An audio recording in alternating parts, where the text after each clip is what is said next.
Penn School District Board of School Directors to order. Please rise and join me in saluting the flag. I pledge allegiance to the flag of the United States of America and to the republic for which it stands, one nation, under God, indivisible, with liberty and justice for all.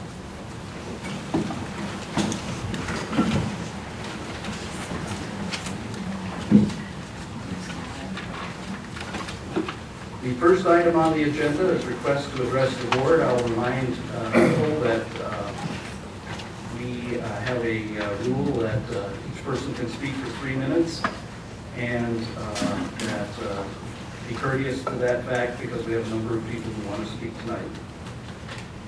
The first person tonight will be Todd Solomon of McCountree, speaking of the cancellation of busing and logistical reasons.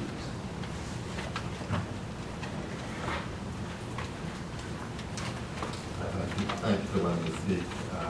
My name is Todd Solomon. I'll have 3 children attending Willow Lane next year. I just wanted to speak for a few minutes just to question this plan that's been put in place for canceling buses. I've seen that $60,000 will be saved by this plan, but I haven't seen any specifics where these figures came from, or how it's possible that $60,000 will be saved when it's evident that you would need crossing guards at multiple locations, and if that's not going to happen, how can small children, kindergartners even, be crossing these major roads? There's no traffic lights.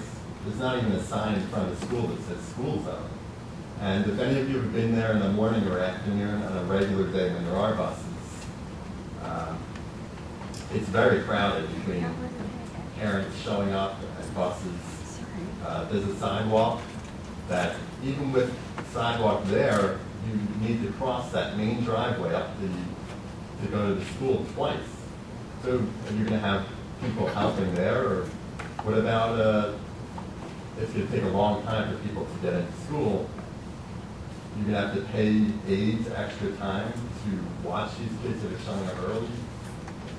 Just wondering how you could save $60,000 with buses when it sounds like there'll be other costs involved.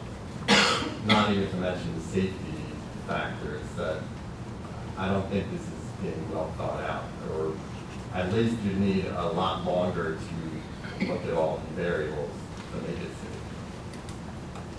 Thank you. Thank you, Mr. Solomon.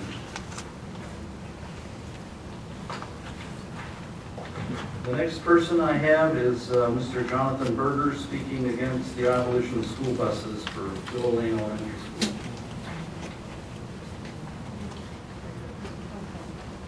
Thank you for letting me speak also. I'd like to echo the comments of Todd Solomon as well. I'm a parent of a Willow Lane student heading into 2nd grade, and I have another one that will be there in a couple of years. I just think abolishing buses for a great majority of students at the Willow Lane Elementary School would be a recipe for disaster. As you may already know, between the hours of 3 and 6 and the multiple 4-way stop signs, it's very dangerous. A lot of people don't know how to negotiate those, unfortunately. We did have an incident last summer when there was a Willow Lane junction, and we were encouraged to walk where a child was hit, even walking with his parents. We were fortunate that he recovered okay. I just think that there could be a potential for a lawsuit because it hasn't been thought out properly. There are no flashing lights. There's no school zone signs. In addition, there's stranger safety issues. This is not back in the 50s and 60s where people would leave the doors open. There are predators out there, unfortunately. We're expecting kids 1st, 2nd grade, kindergarten to walk in snow, rain, freezing cold, scorching hot. So the reality of it is 80% of people are going to be driving their kids back and forth, which will make a logistical nightmare. More traffic, car traffic, along with foot traffic. There's likely to be another incident, and then who knows what will happen again. There could be a potential lawsuit, who knows. It's very dangerous. I'm by the intersection of Sunflower and Mill Creek, where there's a hill and a major blind spot. I don't know if that's going to be addressed, but my kids are not going to be crossing that path. In addition, in terms of going green, more cars on the road, that's more emissions. We just have the buses, and that saves on a lot of emissions.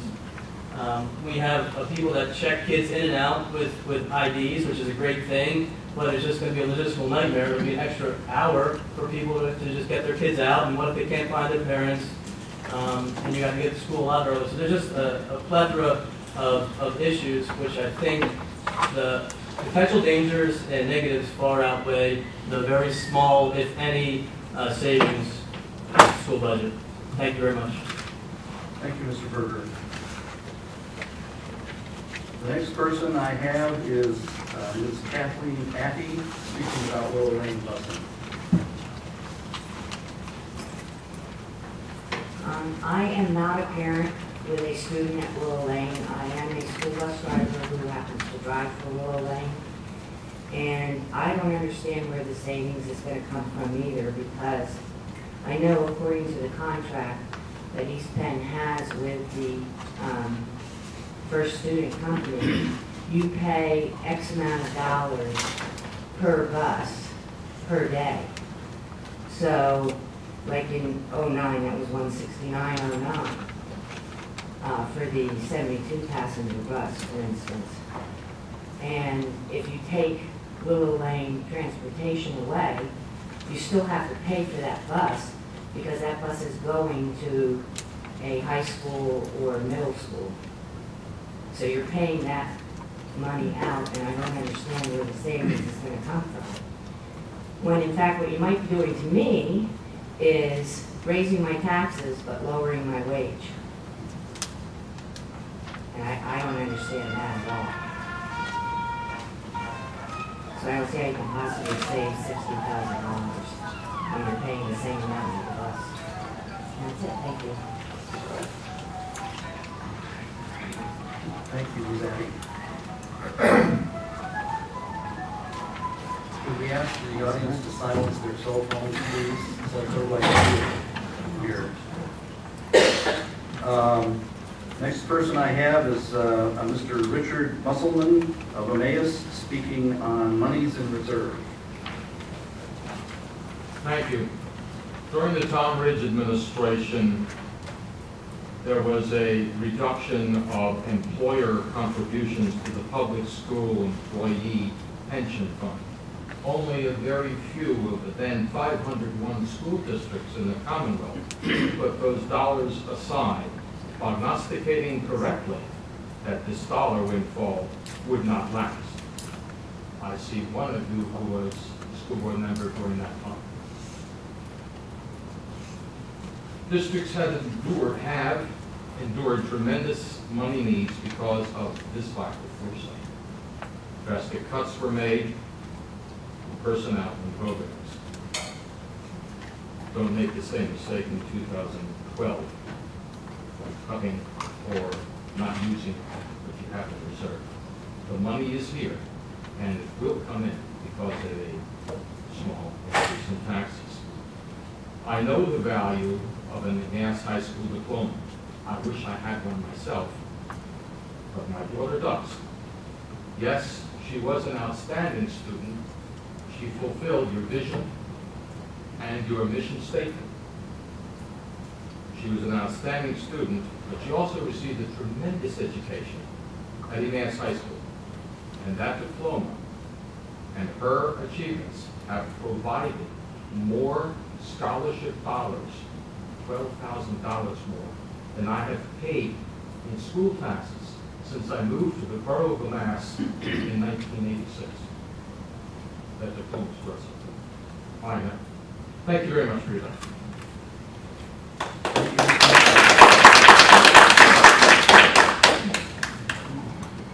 The next person I have speaking is Arlene Babro, speaking about cutting costs. Yes, I brought something with me because Ms. Babro, could you come to the podium, please? I brought a chart with me because I felt like about 2 weeks ago was my, can everybody hear me? 2 weeks ago was my first meeting here. And I felt like, other than Mr. Ballard, nobody else really heard what I had to say. that we don't have the money to keep paying these increases in salaries and these increases in costs. I am pro-child, I am pro-education, I am pro-teacher. I am also pro-union. As a matter of fact, I walked on one of the very first, if not the first, AFT, American Federation of Teachers lines here in Pennsylvania. I walked the perimeter asking parents to not cross that line. But we have crossed the line with what the taxpayers can afford. So you people are going to have to figure out, don't put it on us, where to cut costs and where to cut salaries and where to cut expenses. I read something that was said about low-income seniors, that deserving seniors receiving a tax rebate. Not all of the seniors who are deserving receive a tax rebate. I did, and I've helped several people fill out those forms. However, not everybody does. So we have a lot of seniors who rent. Now, you know that those property taxes are passed on to them in their rental fees, rental amounts. So they don't get a reimbursement. I know they can from the state because there's a portion to be filled in for that.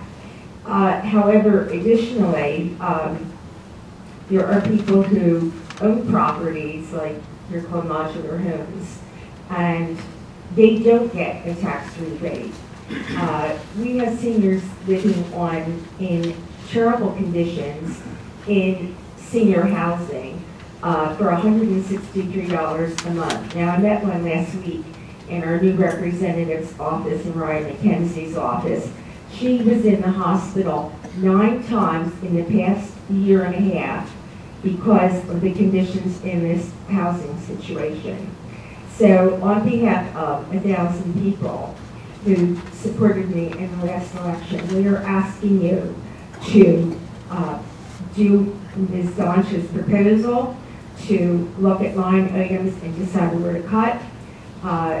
Instead of raising 3%, this 3% increase, we're asking you to look at cutting expenses, cutting salaries, and cutting costs.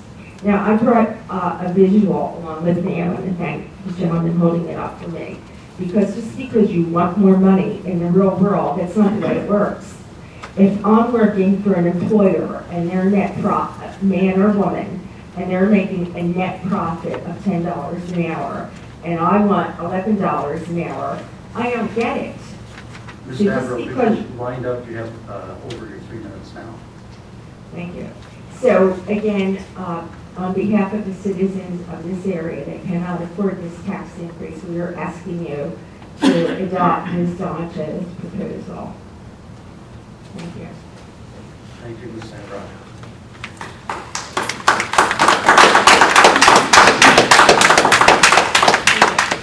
Next person I have is Ms. Julie Kittlebeck of Emmaus, talking about support for the proposed budget.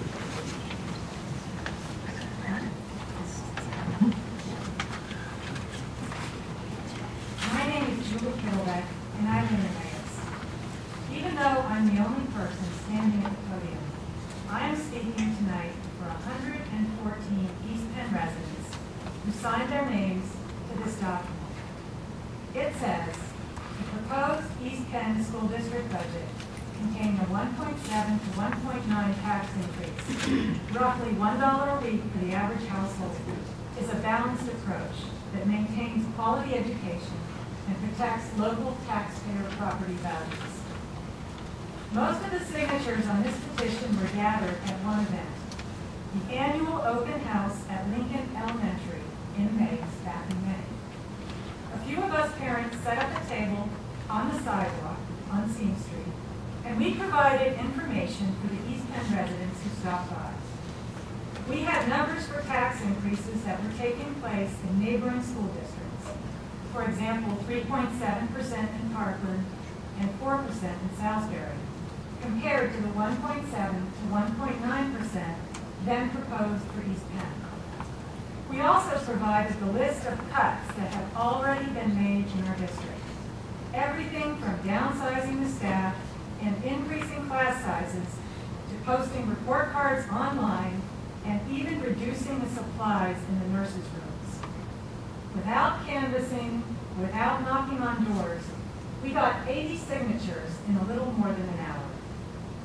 What I heard from those 80 East Penn residents that night was strong support for this budget. Strong support for maintaining the high-quality education that is associated with East Penn. These taxpayers are willing to pay $1 a week to invest in education. Many residents bought houses here in East Penn specifically because of the schools, and they understand that the value of their property is tied to the quality of the schools. 114 of the residents of our school district ask you tonight to please support this realistic and reasonable budget. Please maintain our school district's high-quality education as well as its good credit. Please keep East Penn a district where good teachers want to teach and where people want to buy houses. Thank you.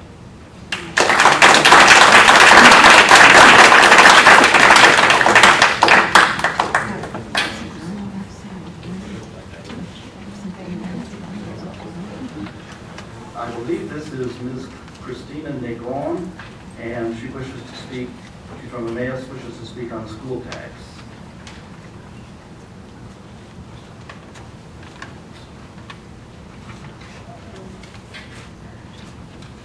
Good evening. My name is Christina Negron. I've lived in Emmaus for 17 years. I don't have any children. However, I was a child once, as we all were. And I am a product of public education, as most of us in this room were. When I was a school child, I didn't know that I was relying on all the adults of my Philadelphia school district, not just my teachers, to make sure I had a good education. I didn't understand that it was the administrators, such as yourselves, and property owners like myself, who paid the teachers and paid for sports and paid for the arts, and so held my future in their hands. They did right by us by then, when we were students, and it is our duty to do right by our students now, whether or not they are our children.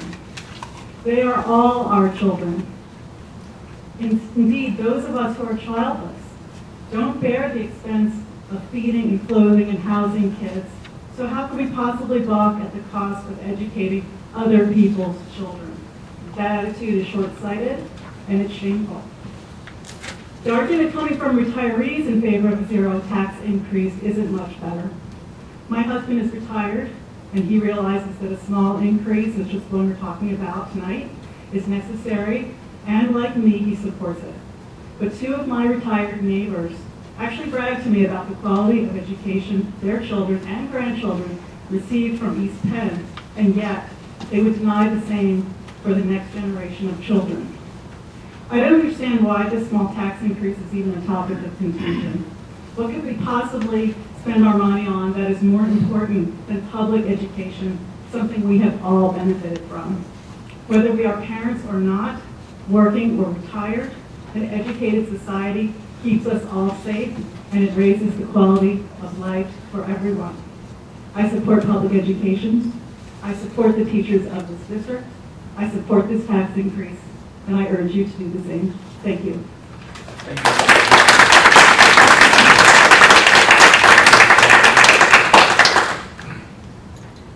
We have another request from Ms. Elisa Bowman of Emmaus, speaking on the tax increase in the school budget.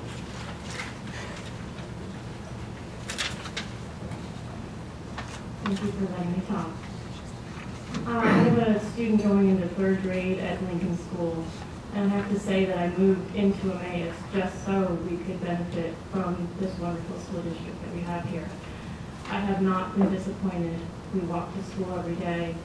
The students at East Penn are wonderful, and so are the teachers.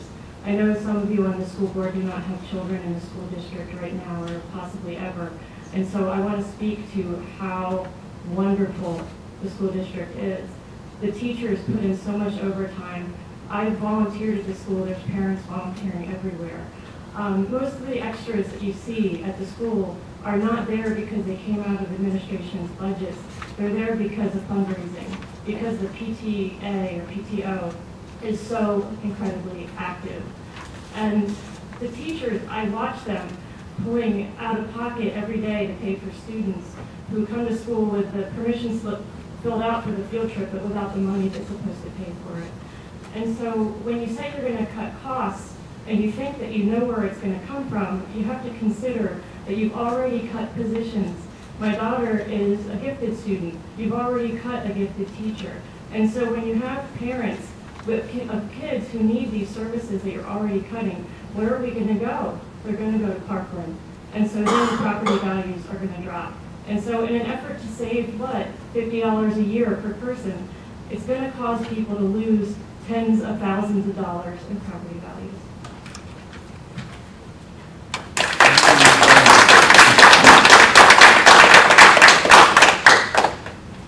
The next person I have is Ms. Julie Hess of Allentown, speaking on no tax increase needed.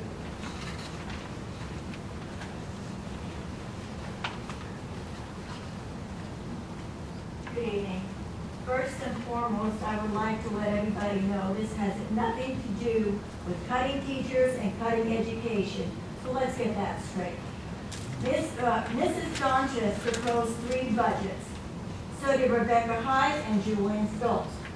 First one was tax cut of about $6 million. $5.8 million budgetary reserve remains. $1.25 million plant con, which is a reimbursement saved in a committee fund offset pension budget and a contributing increase in a 213-214 budget. The proposed budget number 2, tax cut of $3 million, $5.8 million budgetary reserve remains. About $3 million excess retained to offset future tax increases. $1.25 million plan reimbursement saved in contribution increase to the 2013 and 2014 budget. Number 3,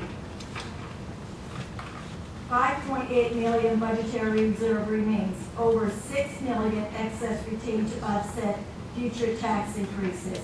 $1.25 million plan reimbursement saved in committed fund to offset pension contribution increases in the 2013 and 14 budget. Let's compare. The teacher's health insurance, $60 per month. Federal government, their insurance is $100 a month. They work year-round, teachers do not. Pension, government workers, it's matched 1 and 1. What is the teachers? Why doesn't that apply to them? Furthermore, Dr. Seidenberg, $163,000 per year. Really? Secretary, $93,000 a year. There is a $3.5 million bond issue that is going to mature. Then there are people that don't even get $10,000 a year on their Social Security.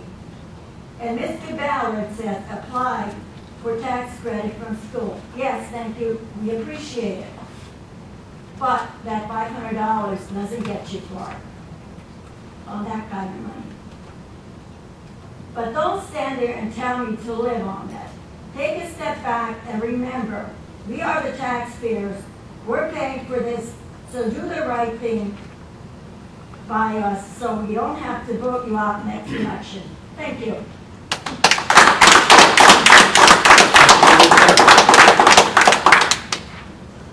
The next person I have is Ms. Becca Kale of Emmaus, speaking on the budget.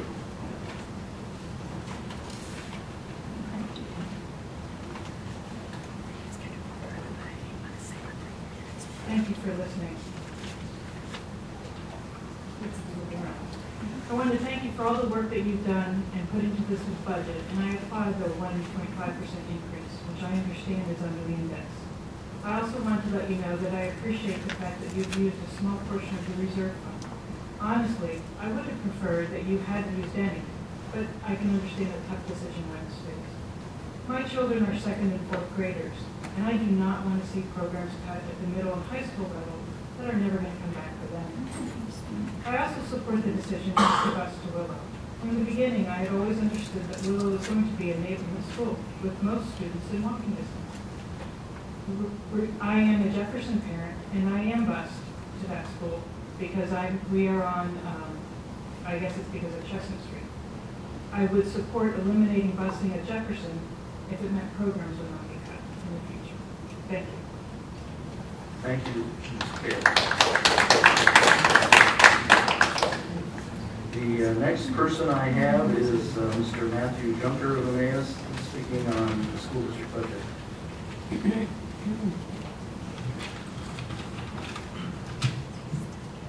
Good evening.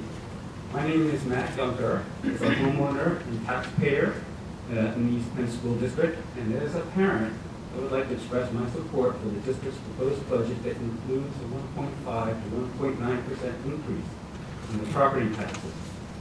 When my wife and I moved to Pennsylvania from Texas 7 years ago, we specifically bought a house in the East Penn School District because of the high quality of its school. On our budget, that meant buying a smaller house and me having a longer commute to work. For us, these were worthwhile in order for our children to get a quality education. Education made a huge impact on my own life's opportunities, and it is all the more important in today's challenging job market. Having strong schools benefits everyone in the community, not just the students.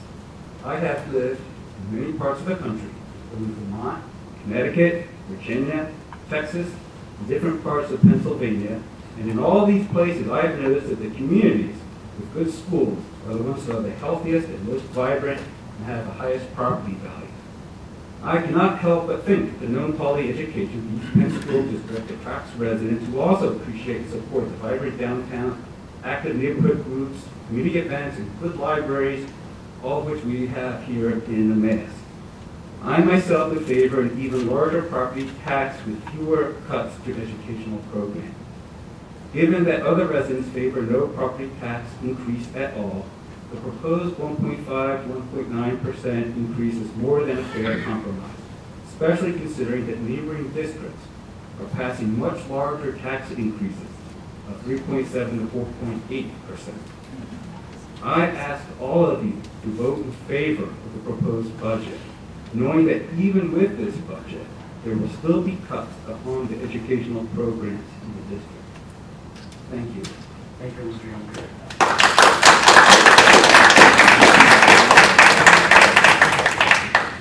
The last request to address the board I have for this evening is from Ms. Noreen Yamamoto of Allentown, speaking on the budget.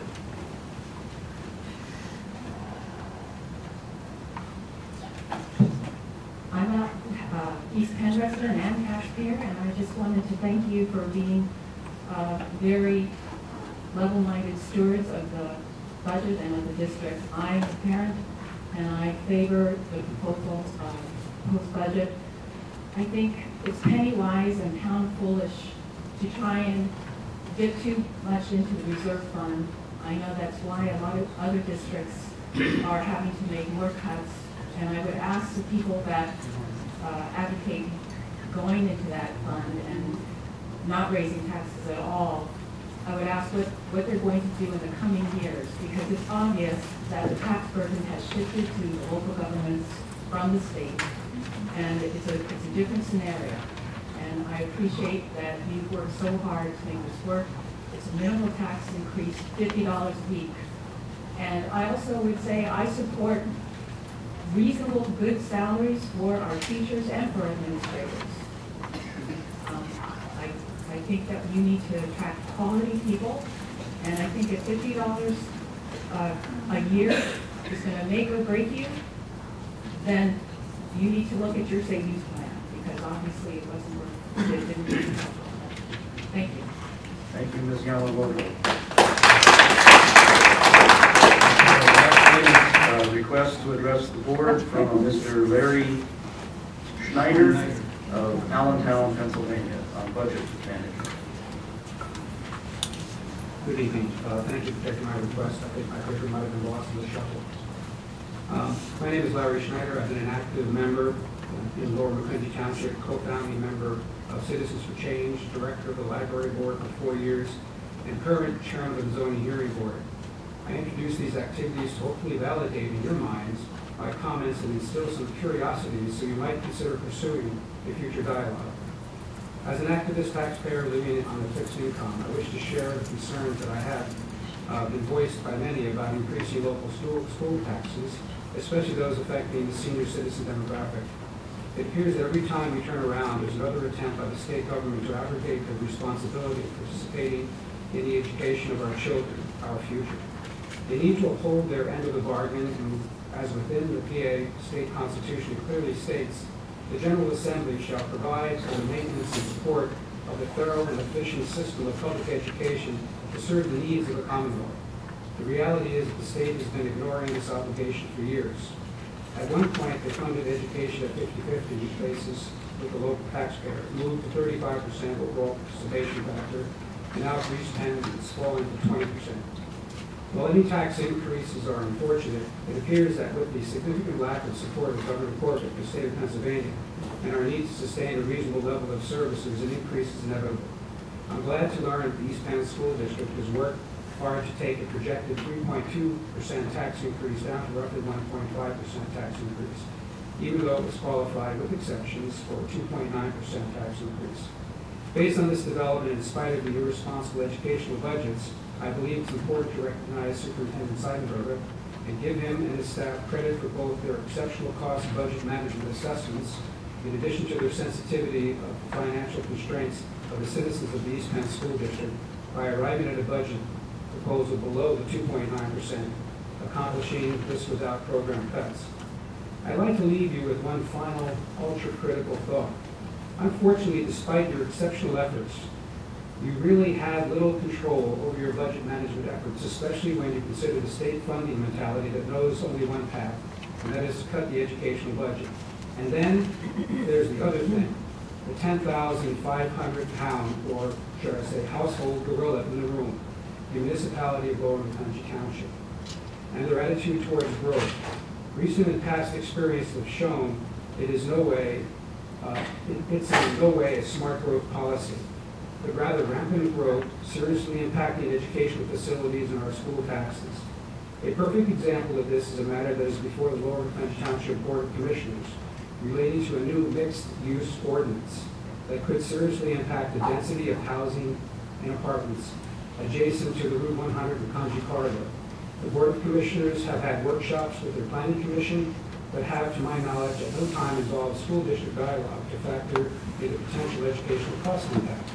Fortunately, this mixed-use ordinance is still a work in progress, so there's time for you to give your input on education, costs, logistics, taxes, and so forth. Might I suggest that this is an excellent opportunity for you to proactively involve yourself with the township, officially approach the board for dialogue on this matter, in their pursuit of an ordinance that can significantly and potentially negatively impact all, making your cost budget management job even that much more impossible. Thank you for your time. Thank you. We also have one other request, so we'll have Ms. Lori Ramsey of Emmaus speaking on the budget.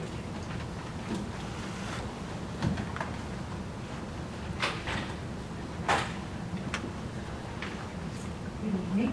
My name is Lori Ramsey. I'm a parent in the district, and I just want to thank the board and administration for all of your hard work to maintain quality education here in East Penn, despite decrease in state funding.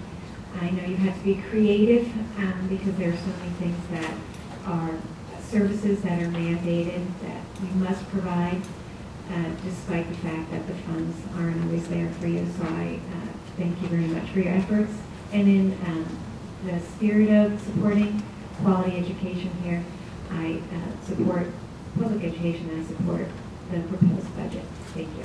Thank you, Ms. Ramsey. That is all. The next item is approval of minutes. Can I have a motion, please? Second. Is there any commentary on the minutes? None appearing. All those in favor say aye. Aye. All those opposed? The minutes are approved. Okay, the next item on the agenda is basically a compendium of two things. It is a boilerplate resolution about the homestead resolution that has to come. And the final adoption of the budget. So this is two things in one. The boilerplate is the immutable part. We don't get to change that. Okay? The final budget resolution will be the object that we will be primarily discussing when we move on this item. Would someone like to make a motion to start discussion? Second. All right, we're discussing the motion as printed in the agenda. Who would like to be first? Well, wait a minute, excuse me, Dr. Seibert has a presentation. Hey, I don't know if I have a presentation, but certainly want to offer remarks before the board starts its deliberation. And again, I think there's a couple salient points that we want to remind you of. And first one, and I think somebody in the speakers hit it in a very direct way, and that is things with school districts and what's going on in Harrisburg. I think Mr. Stoltz, you asked this last board meeting a question. It took a little bit of time to get the answer. We apologize. But the question you asked is, the state, by withdrawing their support for reimbursing charter schools, like they had for many years, last year the governor and legislature withdrew their support for reimbursing up to 30% of charter school costs. Well, that figure statewide was $224 million. $224 million. And for us here, and East Penn, I think I said this months ago, but I'll remind everyone in the audience and the board, that share is $701,000.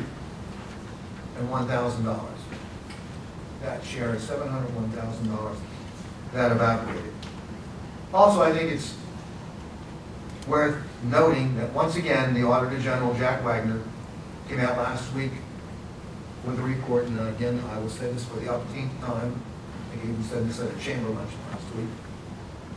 Very important to know that superintendents certainly are not anti-charter school, but we're very anti the way charter schools and cyber schools are funded. Now, when the Auditor General comes out with at least his third report now in the last 5 years, indicating that taxpayers, and I am one, believe it or not, I do own a residence, I do pay taxes,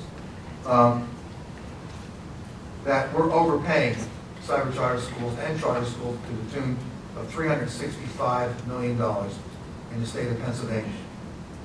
And I've said this with all due respect from the moment we start constructing this budget. That is $1 million deficit. And no matter what figure we strike tonight, and what we talk about in the next couple of moments, that is very close to where we are in this budget process. And I, for one, am disappointed, bitterly disappointed, that at this point, we hear lots of things about the deal, that the deal has been struck. But I can tell you, I got no official news, and I've been on my computer all day. We do know from reports from a variety of sources. Mr. Sertolaw gets PASBO, I get PASO. I sent you out information today that I received. We get information from Pennsylvania School Boards Association. It appears that the deal has been struck worth $27.66 billion. What disturbs me, though, as a superintendent, is that the dialogue is not about restoring reimbursements for charter schools or even dealing with the overpaying of charter school bills. It's about tax credits that ultimately will wind up subsidizing private and religious schools in Pennsylvania. I think that's what's so disappointing, that here we go for another year. One of the issues that has been clearly pointed out by lots of folks from lots of regions throughout the state that needs addressing, bypassed for another year. So I think that's the scenario that we find ourselves in. And I can assure you, everyone in this audience, that there is no joy in doing budgets at this point. I don't care what state you're in. There's just no joy in doing budgets. And that, to some degree, there are always going to be unhappy folks with any decision that we make, whether it be curbing some transportation or looking at some programs. These are not the times that I would rather have as a superintendent of schools. I think I'll look back fondly on the days when I was a superintendent in Sherman, Connecticut, where the growth was so great in the town that we didn't have to raise taxes. But the market value of things like, believe it or not, boats and cars raised the town value. therefore mitigating the tax increase. I love the time I spent in Avon Grove when our sleepy little district grew about 800 students in the 4 years I was there. Again, so much growth that we negated a property tax increase. And I think you had those kind of days in East Penn not too long ago. But then again, spent 4 years in New Jersey district before I came here and cut over 105 positions in 3 years and downsized the school district. So for me, it's been a very difficult, I say this well to honesty, it's been a very difficult 8 years, and I don't know what the word growth means anymore. I think we're about ready to find out, because I think we're going to be faced with a new challenge going forward. I think I talked about that last time, that we're going to have to manage growth with a cap, and that's a new challenge that we're going to be talking about in very different circumstances next year. But rather than going on long-winded, I think there are a couple issues that I think it's worth discussing. And that is, we got an email from Mr. Baca today. I want to thank you for your thoughts. And I'm going to cut to the chase and say that we brought these issues up before, and I think they're good issues. Although I can't say for certain, every report we have looks like the legislature and the governor are striking a deal to put $100 million back in for ABG grants. For that means about $200,000. So the issue to the board tonight is, do you want to roll the dice? And if you do, then I have a simple solution. And that is to ask the administration to elevate its revenues and include a state revenue of $200,000, if that's the pleasure of the board. If not, then our proposal remains the same. Also, we heard some parents feel a lot of concern about eliminating transportation for about 325 students in Willow Lane. And I will say this, I agree with the one speaker, that school was always designed to be a walker school. And we really, at the end of the first year of school, sent a letter out to the parents saying that someday you will be walking. Now, let me clarify a couple things. That the cost of crossing guards is not a liability against school districts. That's a local municipality cost. But I can tell you this, that Mr. Lancy, Dr. Mirabelle, and I have been working with the township off and on for the better part of 2 years preparing for this. And parents, if this is the will of the board to go through with this, we will create a safety plan, and we will ask everyone to cooperate using things like moving school buses. And yes, it might cause a couple hours, but for the bus driver, these are numbers that we work out with the bus company, so $60,000 is accurate, let me assure you, that's the case. So moving beyond that, we did mention to the board that, in my humble opinion, you might have two things you might want to discuss tonight, and that is, do you or do you not want to include the ABG grant? You know, I worry about this. 2 years ago, we all know that for Governor Rendell, for 8 years, a budget that was never struck before June 30th. I think 2 years ago, we sat around this table and lamented that we knew the legislature was going to kick in more money for education. And we had most likely a larger tax increase than we needed that year. This year, my sense is that we'll get the ABG grant. I can't guarantee it, but that's what I'm sensing. So let me tell you, if the board would, if your pleasure is to add that back in, and again, I'd want to make sure that Mrs. Sertibal, if the board changes anything, we certainly want to make sure that Mrs. Sertibal has a chance to give you accurate numbers.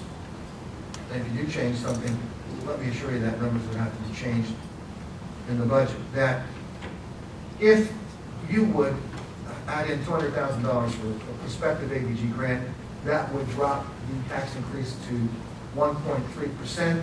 The mills would go from what stated in the agenda item to 46.75. It would then move the mill increase down to 0.6 of a mill. For Homestead Act, the exclusion would then be $2,393, and the increase for the average taxpayer would be $40.08.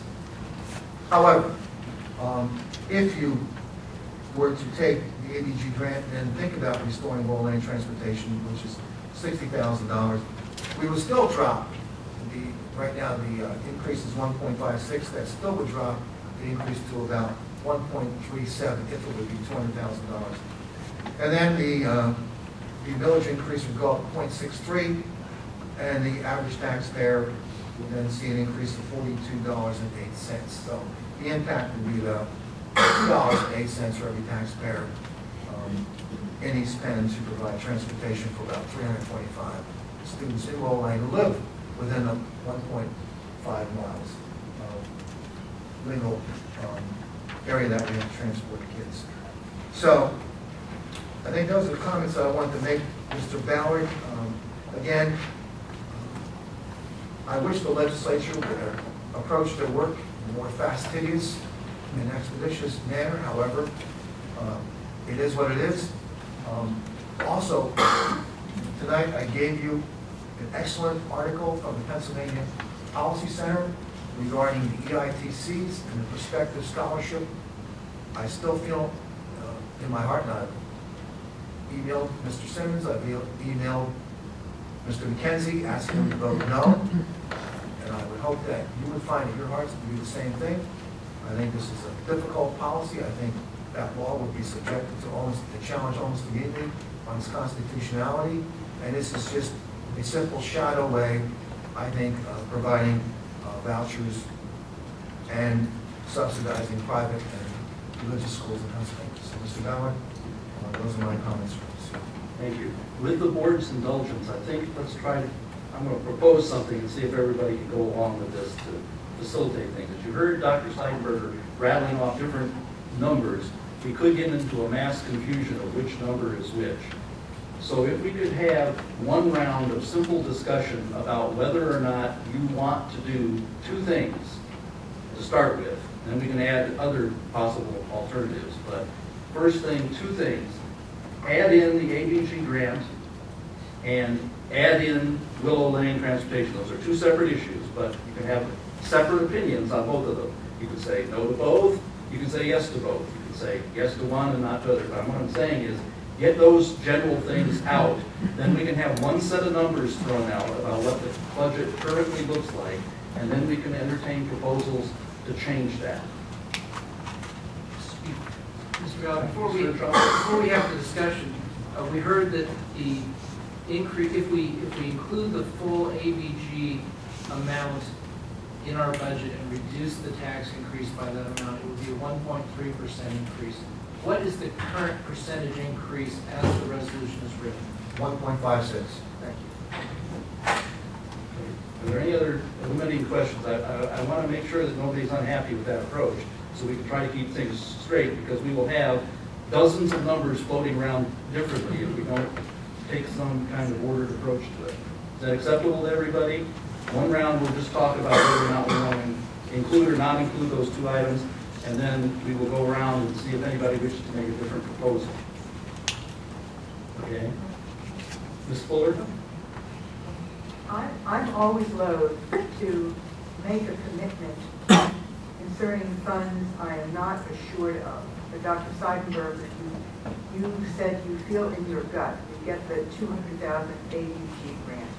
I wonder if you might be able to explain that feeling a little bit more fully. No, we have different sources, and again, when I get information, I see it from PASA, it's Pennsylvania Association of School Administrators, basically our superintendent's group.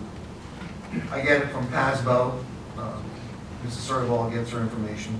I get it from Pennsylvania School Boards Association. I think those are three reliable sources. Then I see, I think, good reporters like Peter DeCourcy from Capital Wire, and I think John Mieczyk from the Morning Call.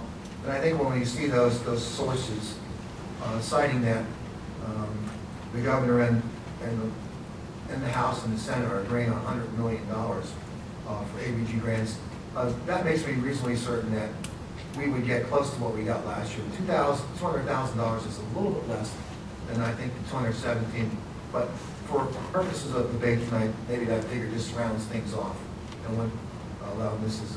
Serval to stay sane, so to speak. But I think in reading that information, I would say over the last 3 days, I become more confident that that would happen. What I'm reading is, I think the deals are in. I think it's how it works, and I think the fix is in, so to speak. Some people are getting some things, and some other people are getting some other things. Okay. Now, does anyone else want to comment on the proposal to either include the ABG grant or to discuss about putting busing for Willow Lane back into the budget? Mr. I heard a lot of concerns about the safety, and I'm glad to hear that you talked about the safety committee. It seems there was some, I've heard in the past about the requirement less than 1.5 miles is for a safe passage. Is there any clarification on what constitutes safe? I've heard of people having to walk along Willow Lane, which has no... It's determined by the state police. They make a determination. Police would... Part of the classification from the state police, they send somebody out to look, and they make a determination of they don't get an unsafe route or not. Mr. Bach, we deal with that every year. Okay. There's no requirement that parents cannot. They certainly have the right to call PennDOT, local community, and ask that a road be evaluated. And we face that all the time. Mr. Glantz is one of his more favorite things that we handle, complaints regarding transportation issues. You'd be surprised at the time we spend every fall looking at bus routes once we disseminate those to parents. So it would be a parent, if they thought their route, if they got the notice that they were not going to receive busing, they would have to talk to PennDOT? They have a right to do that. And we have places in this school district that have been declared unsafe routes. Okay. Ms. Sanchez. I just have a clarifying point on the busing. Is there a possibility of just taking baby steps into it and not jumping off the cliff right away? If we're talking about rolling schools or rolling bicycles, to try it 2 days a week or something like that first to see how it goes, or is that a possibility? I'll let my transportation expert to the right of me respond to that question. I'm going to put you on the spot, Mr. Williams. It becomes very difficult to schedule anything. This is what's going to happen every day. The parents, logistics, communicating with the parents schedule themselves, and then, of course, the bus company, and trying to schedule bus drivers now on a part-time basis. And of course, the bus drivers are looking for full-time. They want to have that same run every day. And there would be any savings in having transportation to school or from school and walking home the other way? There would be some savings. There would be some savings. I mean, anytime I can not drive a bus with students on it, there's going to be some savings. Depending on where the route is and what other routes are combined with it, it may be minimal, or we could be saving the cost of the bus and the driver. I'm just thinking sometimes it is difficult just to start something right off the bat, and it can be worked in little by little, that perhaps there's a comfort zone, or, something like that. Okay. I'm not hearing very many opinions one way or the other about the two items that we need to sort of roll out first before we go any further. So could we have some input on that, Mr. Earnshaw? Thank you, Mr. Ballard. I'm always hesitant to trust the legislature. I think that every time we've relied on what we think the legislature is going to do, we've gotten better. And then there are times where they've come back on June 30th or July 5th or December, I think it was, 10th or something one year, when they come back with a final number that looks a lot different than what we were told in the budget deliberations. Sometimes it's higher. Usually it's been higher. Sometimes it's been lower. I'm really hesitant. I think, like Dr. Seidenberger said, the deals have all been cut, but because of the Sunshine Law, well, the legislature conveniently exempted themselves from the Sunshine Law. So they deliberate these issues behind closed doors, and that's where bad legislation normally occurs. So I'm really uncomfortable with the thought of, well, let's just assume that we're going to get the full accountability block grant that we've gotten in the past and hope that we don't end up having to make up the difference by some other reductions along the way. Because once we set the expense budget for the district, that's it. And if the revenues fall short, we either end up with a shortfall at the end of the year, or you have to find cuts. And finding $100,000 in cuts if they only restore half of the grant, or finding $200,000 in cuts if they decide to do something else with the money, like sponsor a new petrochemical complex somewhere in the Commonwealth. You know, we could really be putting ourselves in jeopardy. That's about 3 teachers worth of money there. So I'm not in favor of relying on the legislature's goodwill and good feelings towards the school districts. I've been disappointed far too often lately. As far as the busing, I do understand the challenges and concerns that the Willow Lane parents have, but this is not new. We talked about this last year and almost changed this last year. We talked about it the year before. We talked about it for 3 years prior to that during the whole planning process for the Willow Lane Elementary School. This is not something that we've sprung out of a need to reduce costs. It's something that we put off because we felt it was a nice thing to do for the families of Willow Lane to provide that extra service. Well, we're down to the point where nice things have to go before we cut necessary things. And this is something that I'm, at this point, not in favor of supporting additional costs in transportation. Thank you, Mr. Earnshaw. Other commentaries? Mr. Rhodes. I too am fearful of the state legislature. As you said, where do you want to put your chips? This is gambling with money we don't have. Until I have it, I cannot allocate it. I cannot put it in the budget. I have to see it. And so I'm against putting that back in the budget.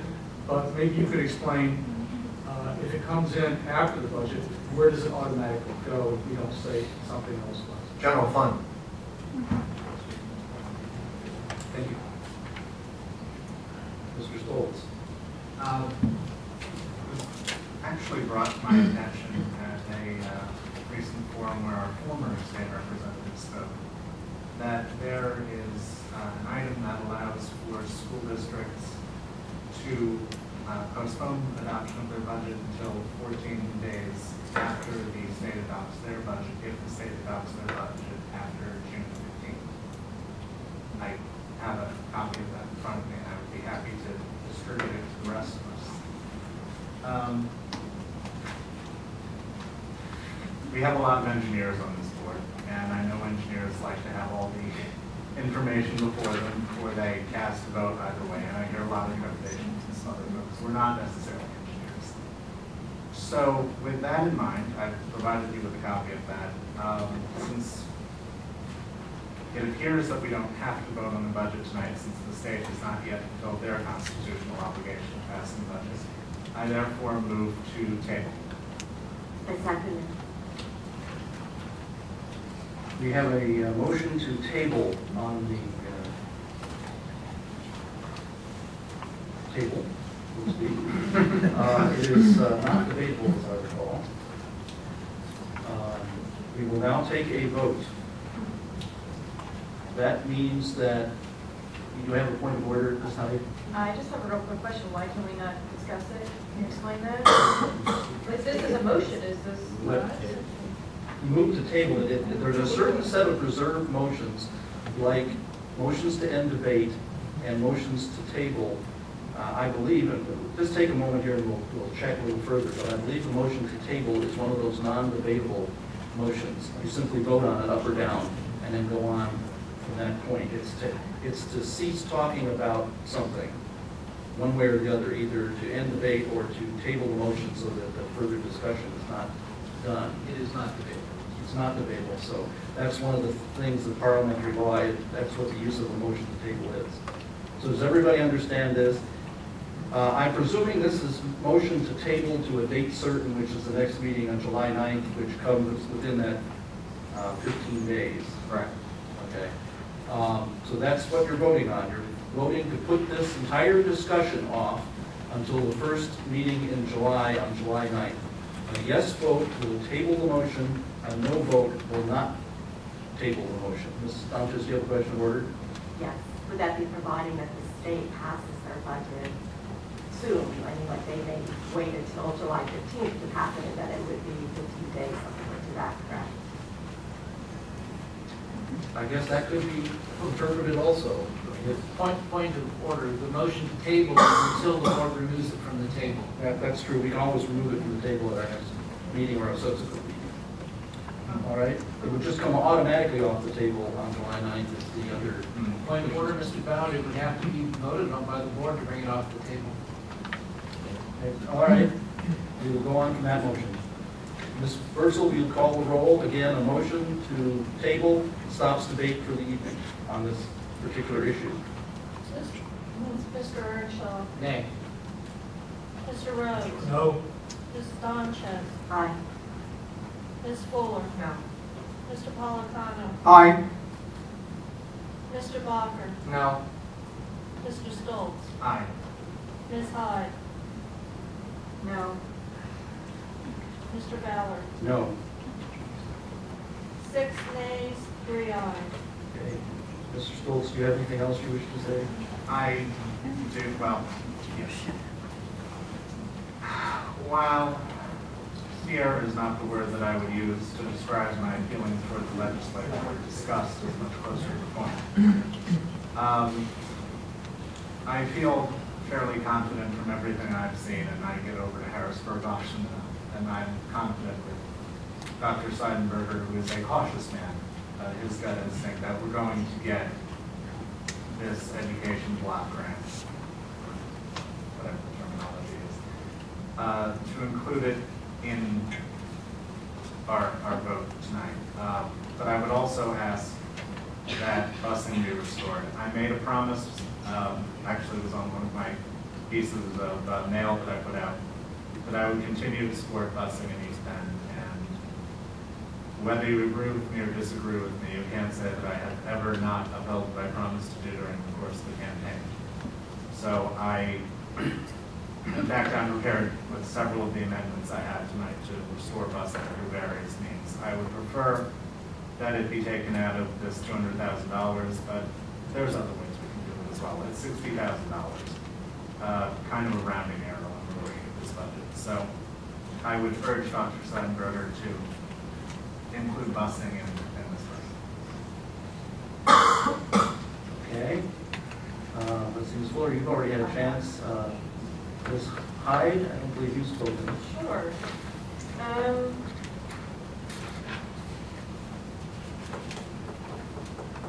I'm okay with going with Dr. Seidenberger's gut and accepting the ABG grant,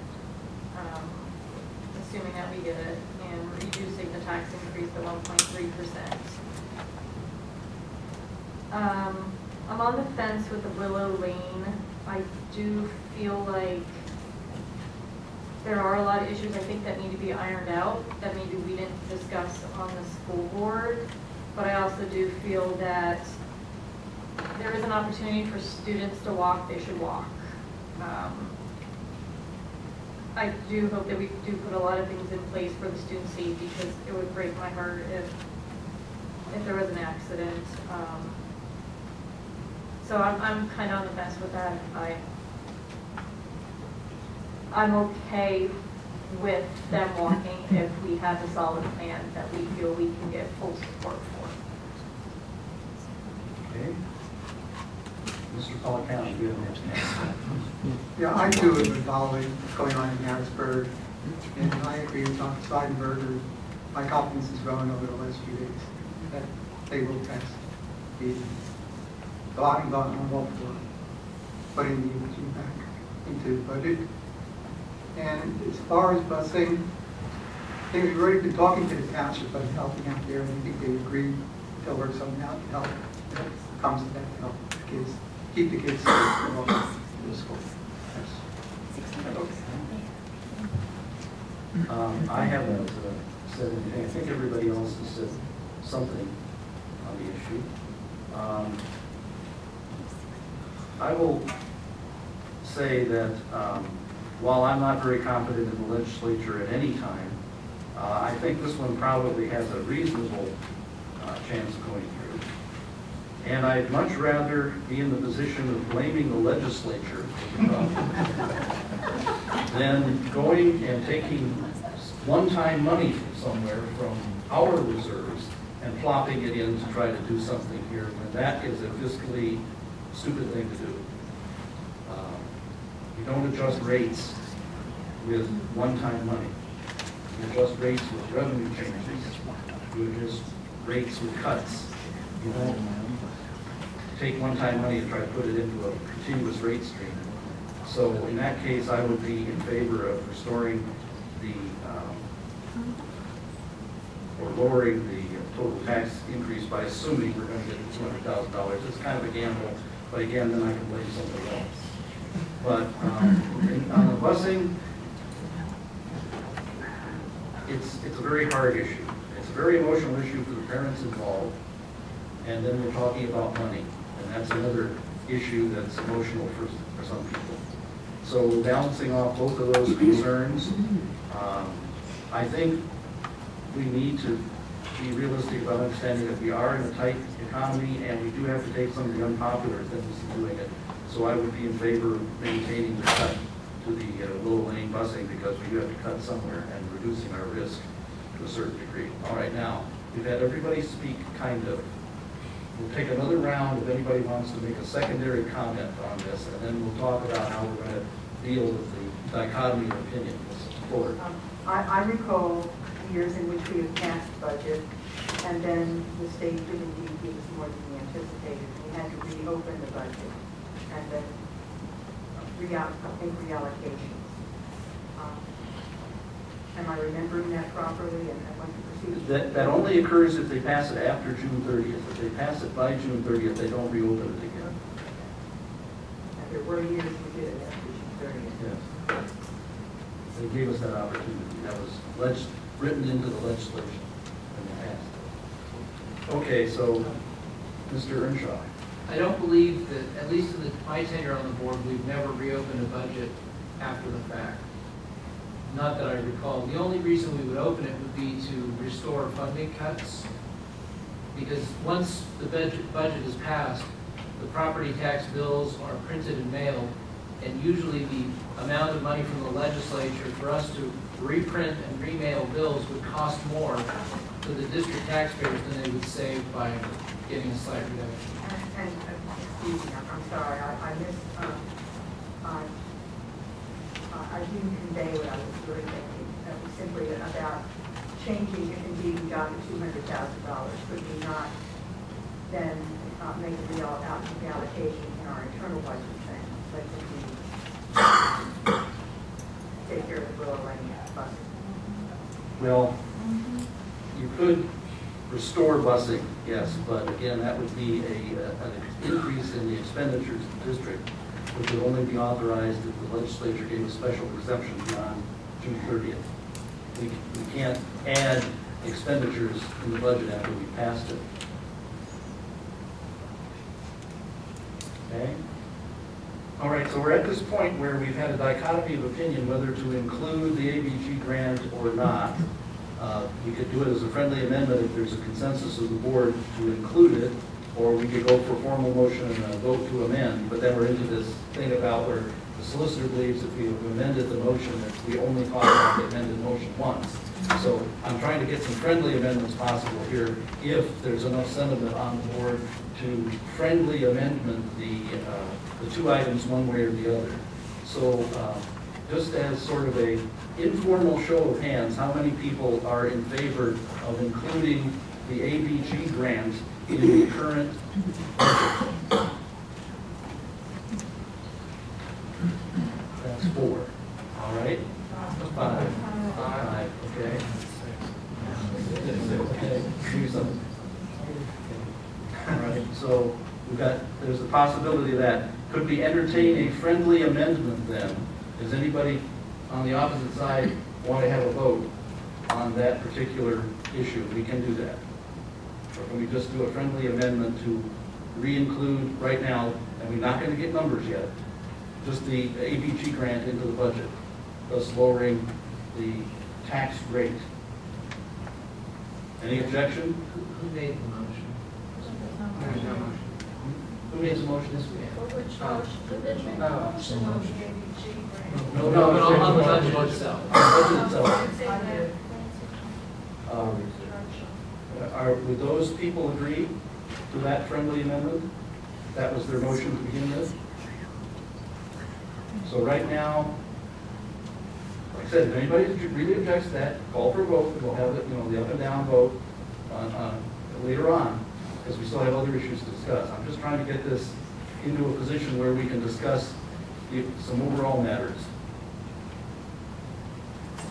Okay, I'm going to assume at this point that... Yeah, give us full chance. Well, as the person who made the motion, I would agree with it. Okay, and the second was? That was me. Since the majority of the board seems in favor, I'm willing to allow that as a friendly. Okay, so right at the moment, the motion on the floor is includes now the ABG grant. Now, let's talk about the busing. How many people are in favor of including an additional cost for Willow Lane busing in the budget? Could we have the same show of hands? One. I think that's an unfriendly amendment. So at this point, the motion that is on the floor has been revised, and I will ask Dr. Seidenberger to quote his one line of numbers now with simply including the ABG grant. Mrs. Erdahl, you're listening, double checking my numbers, right? Okay. And we would need to change these specifically items 4. Would you come to the podium? But the mills would move from, the mills would move to 46.75, correct? Correct. The mill increase would be 0.6, correct? Yes, correct.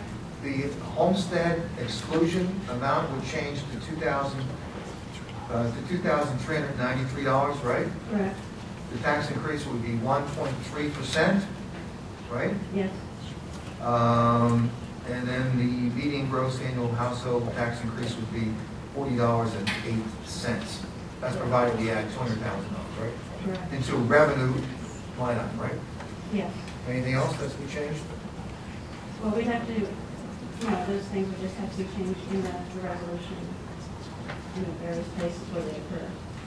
So right now, the motion that is on the floor as friendly amended is that set of numbers, 46.75 mils, which is a 0.6 mil increase, homestead exemption of $2,393, a tax rate increase of 1.3%, and an average cost, which I don't believe is in the motion. No. It's 40.08 per average assessed household in the district, median assessed household in the district. All right, now, that is the motion that is currently on the floor. Do we have further discussion or further questions for Ms. Serdeval or Dr. Seidenberger about that motion? About the budget in general, or just those? The motion that's on the floor is what we're discussing. You can, if it's relative to the budget, you can ask any questions you want. But again, we're discussing that motion, so make it relevant to that. With the $200,000 we will ostensibly be getting, what was the dollars and cents figure of tax increase again? For the average, the median taxpayer is $40.08. No. The entire, how much revenue are we going to get by increasing the tax rate? $200,000. That's the, he's asking the 1.3%. What does that amount to? 120. Into, Tax dollars? yes, tax dollars. We get $76,103,988 in tax dollars. No, it's the increase, just the 1.3% increase on what we had. It's about $1,050,000, I think. I'm just checking that figure. What's a? The 6 tenths of a mil would be. As any one of my teachers can tell you, math is never my strong suit. It's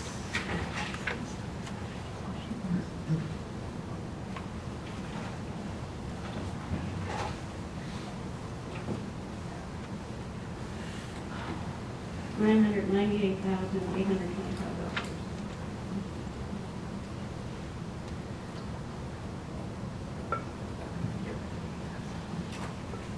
Is that?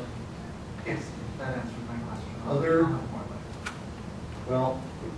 made the motion. The next thing will be coming is a motion, is voting on this motion. So we need to have any questions about the budget or any other tax that somebody's looking to take discussed now. Ms. To Donahue. clarify, Mr. Schultz, I'm not sure what you were asking, but that was the difference between 0.25 mils, which we're at now, and where we're talking. Ms. Sanchez. If I could pose the question another way, what is the dollar amount to offset any tax increase that is needed? That would be the 1.3% times the current revenue, current. That would be 1,198,590. 1,198,590. Right. Thank you.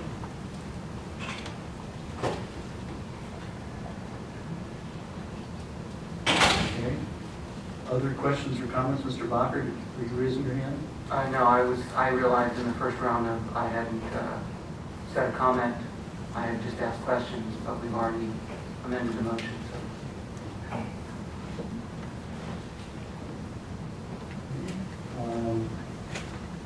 Anyone else who hasn't spoken up? You have your hand up again, Mr. Stoltz?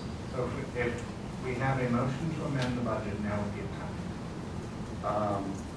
That is correct. Ms. Hyde. I just want to make a few remarks about the budget.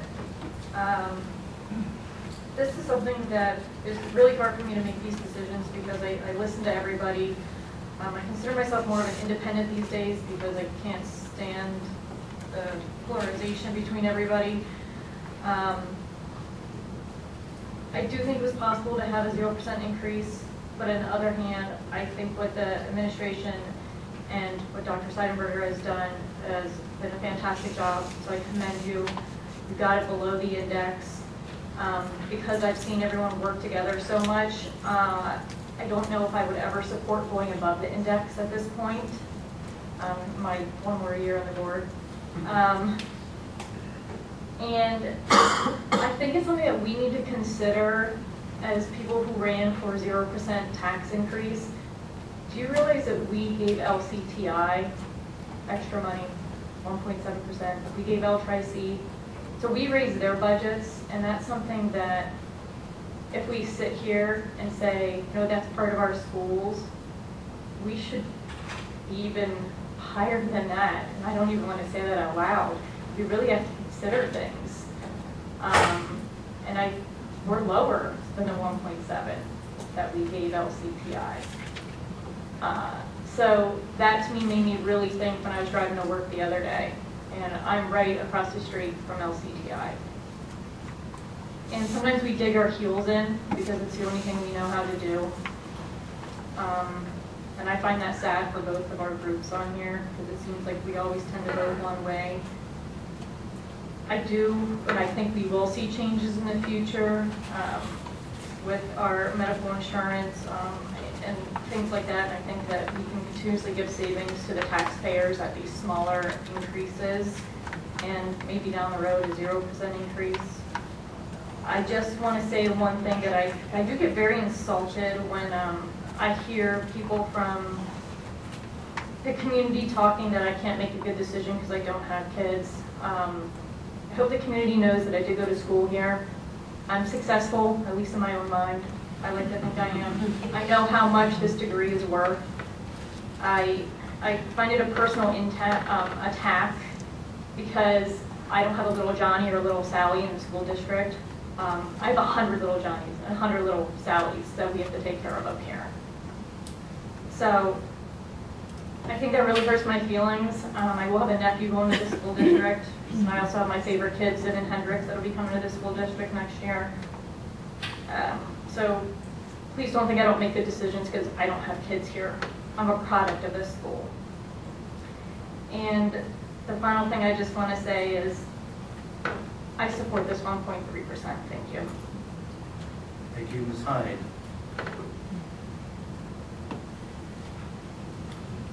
Mr. Stoltz.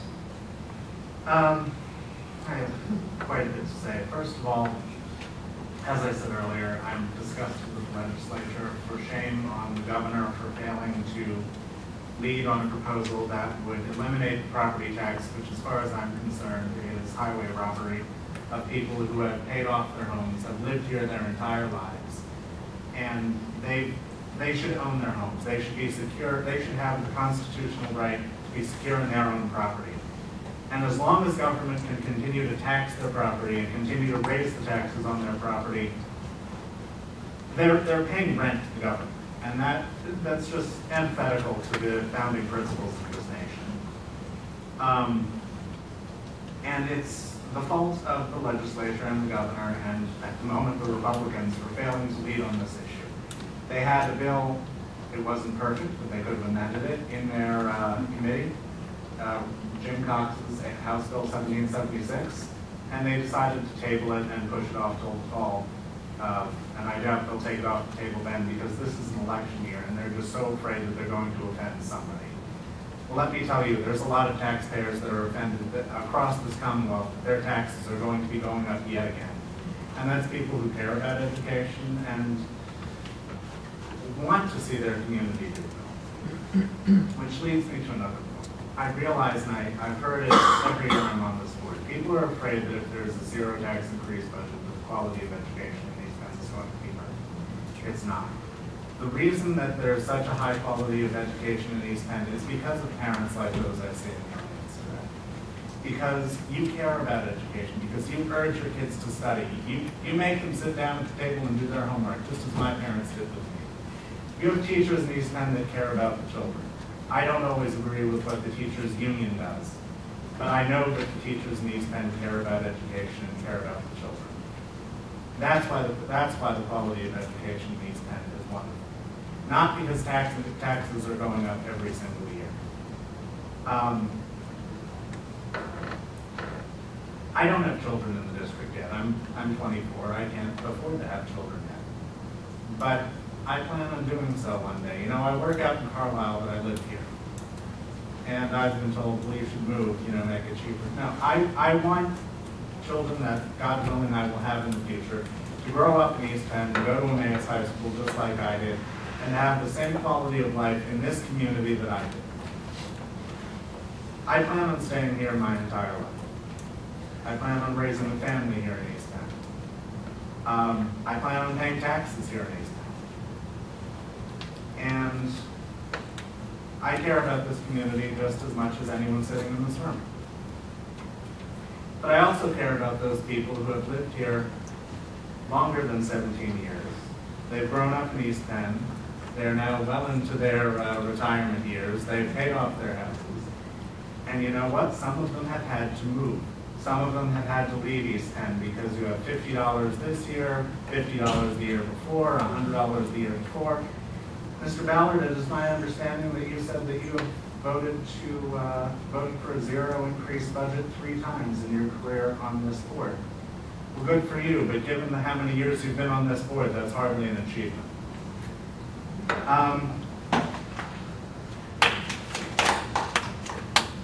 Dr. Seidenberger, is there or is there not money in the fund balance that you're spending? You said you're spending down $4 million of fund balance in this budget. That's correct. Interesting, because at the last meeting, I recall our board president saying, well, that money is not really there. It's just floating up there. It's just slop. How are we spending money that's not really there? And is it money that you budgeted to spend, or is it money that you're going to spend? It's money that we're using to balance the budget. Okay. Speaking along those lines, we really didn't increase the budget from year to year, correct? Last year to this year. We increased the budget this year as compared to last year slightly, yes. I recall. Point of order, I think we're having cross purposes on the word this. If you could specify The current year, Current year. as opposed to last year. The current year versus the year before. Correct. Yes. Was less It's than less. the previous. Okay. Yes. how much have we spent so far this year as compared to last year? I don't have those figures with me. We give you a report every month, so you saw. We've spent $3 million more so far this year, and if there wasn't a spending increase, why did we spend $3 million more? Well, every year, things change. For instance, we had a higher. But if we're not increasing spending, Excuse me, if you're going to ask Dr. Seifert a question, you have to allow him to answer. that's fair enough. I'm sorry, I'm just a little passionate. Understand. Budget's one thing, running this district day to day is quite something else, and I can assure you that when we make a decision to approve a purchase order, it's for a good reason. And so this year, I have to go back and look at every purchase order that we agreed, but for one thing, and I remind everybody, last year was an artificial year, okay? And I'm looking at my administrators out in the audience, and we enacted a freeze last year. So last year is not a good year to compare. In fact, last year's we enacted a freeze because we were concerned about where we wanted to be. So this year was one of those years where we simply needed things and we purchased them. And I think we're staying within, my understanding of how budgets work once the board approves. It's my job as superintendent to manage this district, and this year we made decisions that we were going to spend some money because simply those people needed some funds. For instance, staff development, curriculum materials. We bought DRA kits for all of our elementary school. These are decisions that some years I may have said, but this year was the year after, I think after squeezing people for 2 years, it was the time to at least make sure people had the right supplies, materials to get the job done. And additional personnel, I might add. Okay, by the time this budget year is finished, are we going to end about on the mark of what we budgeted? I can't say that because it is very hard to predict because there are some unknown expenses, and I say this every year. We have special ed costs that are not reconciled until well after the budget year is over. Right? Sure. That's one thing that's different. That's a major difference. We have purchase orders, some that are outstanding, some that we may cancel at the last moment. So again, that's what we have an annual audit for. And sometimes, even though we think we have a good handle on this, it's not atypical or unusual to have a swing of $400,000 or $500,000 at the end of the year. That's just the way it happens in this business. We're not talking about a swing of $400,000 or $500,000. We're talking about a swing that's twice what the tax, it's over twice what the tax increase is. Potential. Is there a question on that, Mr. Stoll? If there isn't a response to that, I suppose not. Further, I've heard a lot of talk about compromise. And speaking as someone with a very staunch ideology, compromise is what's gotten this nation into this mess. It's what's gotten this nation, this state, and every municipality nearly in this country into debt, into spending money we don't have, into spending money that's not even ours. It's not even, it doesn't even belong to the taxpayer. We're spending money, not the school district necessarily, but we're spending money from China. We're spending our children's futures away. We have the money in the fund balance. We actually have a couple different ways to do this, to offset the tax increase, and we have money that could be used to fund busing. So with that said, I make the following amendment. I propose using $1,198,998 of the fund balance to offset the tax increase. I propose using $1 million of the plan con to offset future construction costs, because I don't believe that using it, I understand the one-time argument, I don't believe that using it as a one-time offset for the pension crisis is necessarily a wise idea. And I propose setting $240,000 aside to provide for busing for the Willow Lane students for the next 4 years. And I propose using $10,000 to fund webcasting for the next 2 years, at least. That's my amendment. You have that written down somewhere so the secretary can have it? I have it scratched on a piece of paper in front of me with my other comments. I'll be more than happy to jot it down on another piece of paper. If you would, please, because I think we're going to have some shortness, depending on whether or not you get a second to that motion as made. Is there a second for that particular motion? I will second that motion. Mrs. Donchez has seconded it. Now we are on to a situation where we will be discussing the amended motion. If the amended motion passes, that will be the end of the discussion. That will be the budget, the resolution for the year. If the amended motion doesn't pass, when we finally get to vote on it, then it will fall back to the original motion, which is on the table before the amendment. Is that understandable to everyone? All right, we are now in the process of going to discuss the amended motion made by Mr. Stoltz. Who first? Mrs. Donchez. When I look at this budget over and over again, I look at it through 5 lenses. The student, who always comes first. The eyes of the parents, who want the best for their kids. The eyes of the teachers and the staff, who work hard to provide the expected education. Through the eyes of the administration, to do what they can to keep everything on an even keel, and through the eyes of the taxpayer who pay for everything. So as I look through it from the eyes of a student at East Penn, it's great. I've gone to concerts, I've gone to PTA meetings, I go to athletic events. We get to report here about all the wonderful academic achievements and so forth.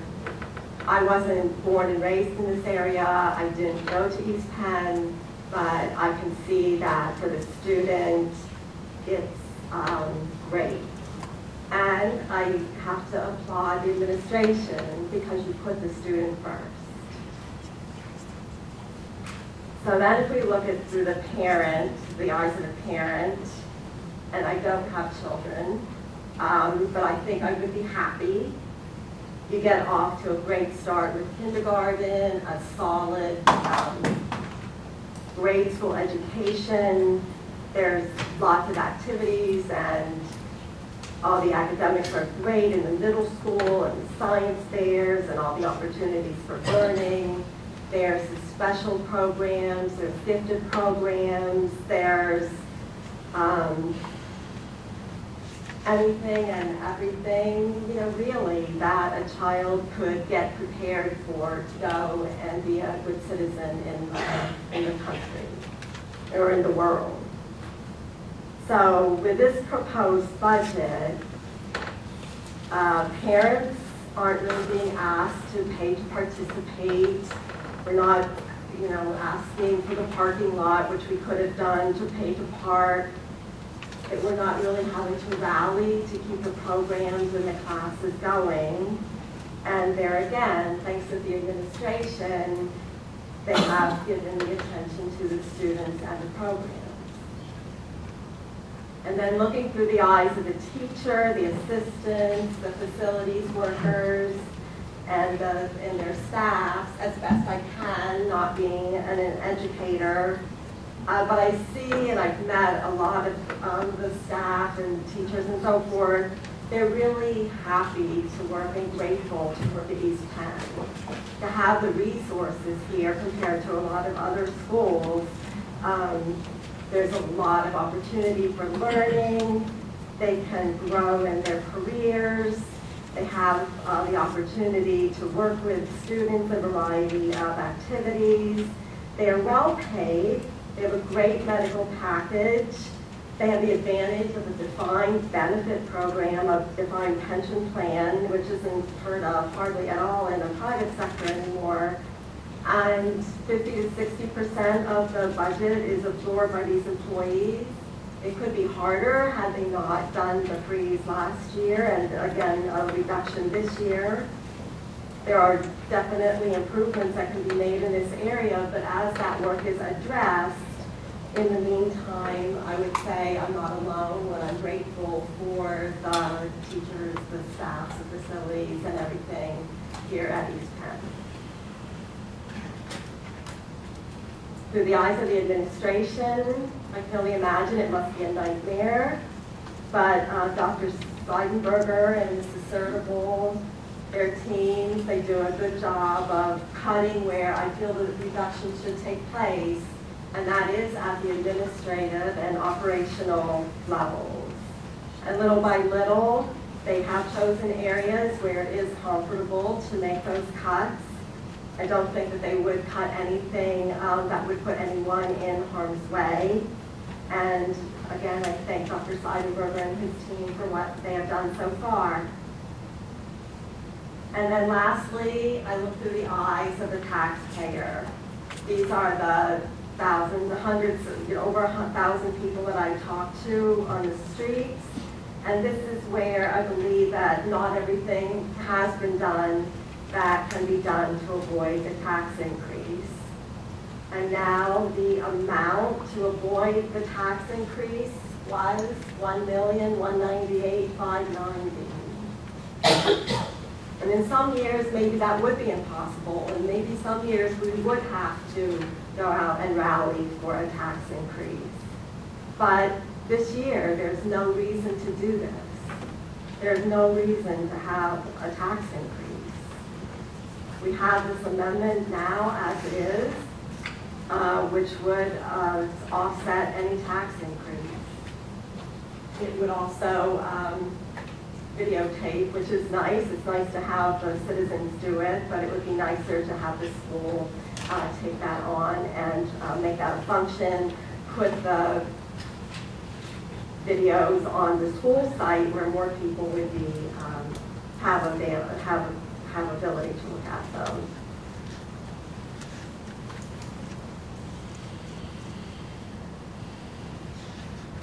So with this,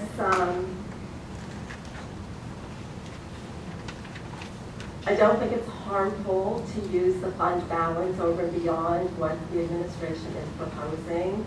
Had we, at the end of every year, been reimbursing the taxpayers for any accumulated funds at the end of the year, we would be in the same, we would not have that fund balance to spend. So I don't think it's harmful to take it down because we already, at some point this board or a board, decided that the 5% budgetary reserve was sufficient to buffer against any unexpected expenses. And that seems like a nice amount of money to have in reserve. And since it doesn't get touched anyway over these past years, then I think we're safe to even take the fund balance down closer to it and still feel comfortable. I do believe, since the school is a government organization and local governments do have to balance their budget, to me that means to zero out at the end of the year. So we should be offsetting any future tax increases with that money at the end of each year, or at least the year thereafter. I think it's the right thing to do.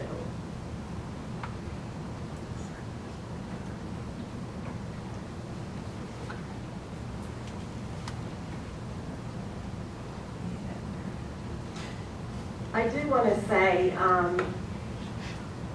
I was awakened to people who, $48 doesn't sound like a lot, or 16 cents a day, or 13 cents a day, whatever it is now. But I was awakened to this as a manager and collecting monies to give flowers to another colleague. And a staff embarrassingly came to me and said they can't contribute to the flowers. They needed that $5 to put gas in their car. And this was many years ago, but I shall never forget that there are people who absolutely live from the monies they get. And sometimes it's spent even before they get it. And it's not because they didn't do a good budget. There's a woman in our neighborhood who heats or eats in the winter. And a retired school teacher has contacted me and asked that I do whatever I can to not raise the tax. He retired years ago and hasn't had a cost of living adjustment since 2002. So those are the people I would like to help, and those are the people that I would hope that the rest of the board would also listen to. So of all the lenses, the student, the parent, the teachers, the staff, the administration, and the taxpayer, I think the one that can best be served right now is the taxpayer. Everyone else, I think, everyone's in a good position, and the taxpayer deserves a break. We may not have this chance again, depending on how the pension business works out. We can do this. It's easy to do. It's the right time to do it, and it's the right thing to do.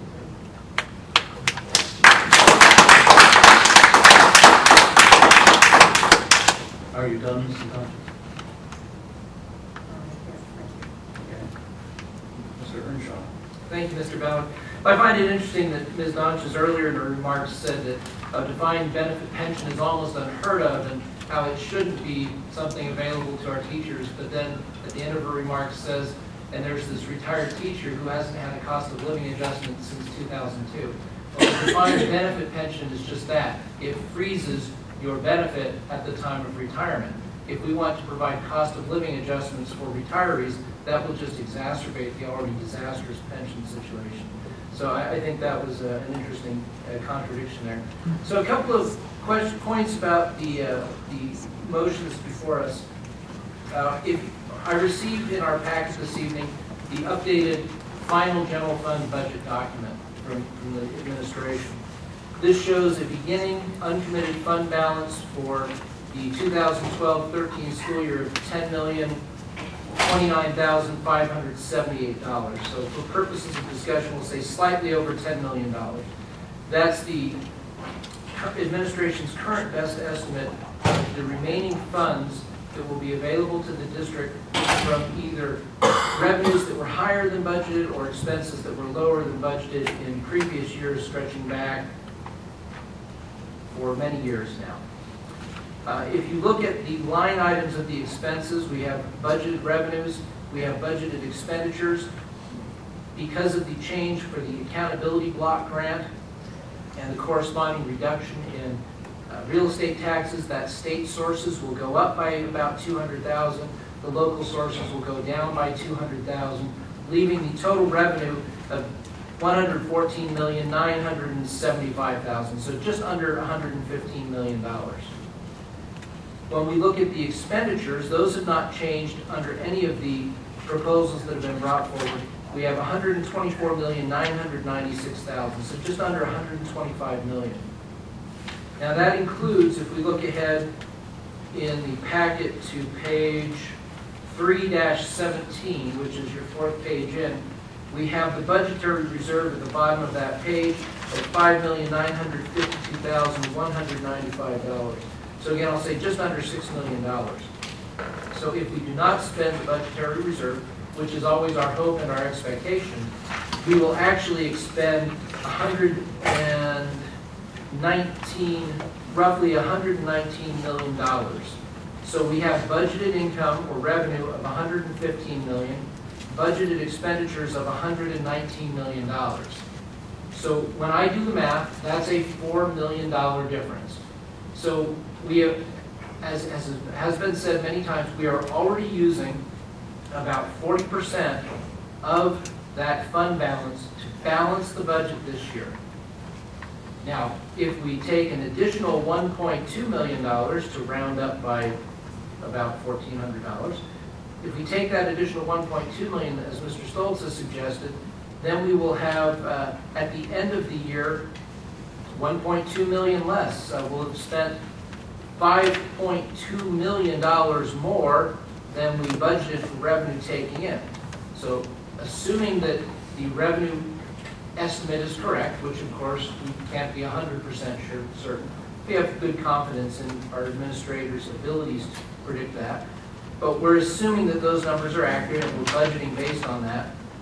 If we spend $5.2 million out of that fund balance, that would leave us with a less than $4.8 million in the fund balance for next year. I can do simple math in my head. 4.8 million minus 5.2 million leaves us with a $400,000 hole next year if we use all of our budgetary reserve and all of the fund balance and don't have any kind of change in expenditures next year. Where do you think we're going to make up that difference? We will have spent the entire budgetary reserve, the entire fund balance, and we still will not have enough money to balance the budget next year. Okay, so if your time horizon is 1 year, this looks great to take an additional $1.2 million. If your time horizon is anything longer than 2 years, or anything longer than 1 year, I should say, if you're thinking ahead to the budget discussions we'll be having 1 year from now, we're going to be wrestling with that huge deficit with no reserves to plug the gap. That is financial irresponsibility, and it's fiduciarily irresponsible of the district and the board members to entertain such a question. Now, if you decide that you do want to go through with it, if you'll look at, there's a bold line on the first page, 3-1, that says ending uncommitted fund balance, $8,250. If you wish to take $1.2 million from the fund balance to reduce the tax increase, then you have to cut $1.2 million minus $8,250. So we'll round it down. We'll say you'll have to reduce expenditures by $1,190,000 in this year's budget to balance it. We are constitutionally required to have a balanced budget. The only place that we can take money out of without having program cuts is the budgetary reserve.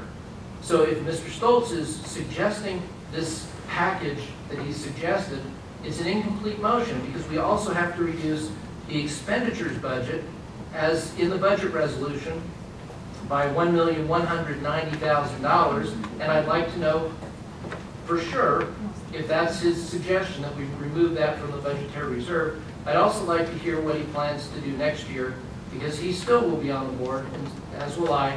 We'll have to wrestle with that issue there. I think it's financially irresponsible. Quite frankly, the $4 million is bordering on reckless, but I trust our administration, and I trust their recommendation, and I trust them to have to work with that in coming years. I really hope the economy turns around over the next year so we won't have quite as difficult situation, but I will not support anything over that $4 million that's already been proposed. Thank you. Mr. Earnshaw. Anyone else? Time in round one. Mr. Bacher. I'm prepared to support the budget that's on the table now. I would like to commend the administration for even the 1.56% tax increase. They did a heck of a job. I think there's a lot of misconception that I've heard even people talking about reckless spending. And if you go on the website, you can see the list of cuts that was required to get to the 1.56%. I support the reduction down to 1.3% because I think it's there's a good chance that we will get the ABG funds, and I think that's a reasonable risk to take, to use their terms. I agree with that term. I think it's reasonable, and I support the 1.3% in the other budget. I think concerning Ms. Dancha's comments, she made a telling comment at the end of her remarks that we may never have another chance to do this because of future pension issues.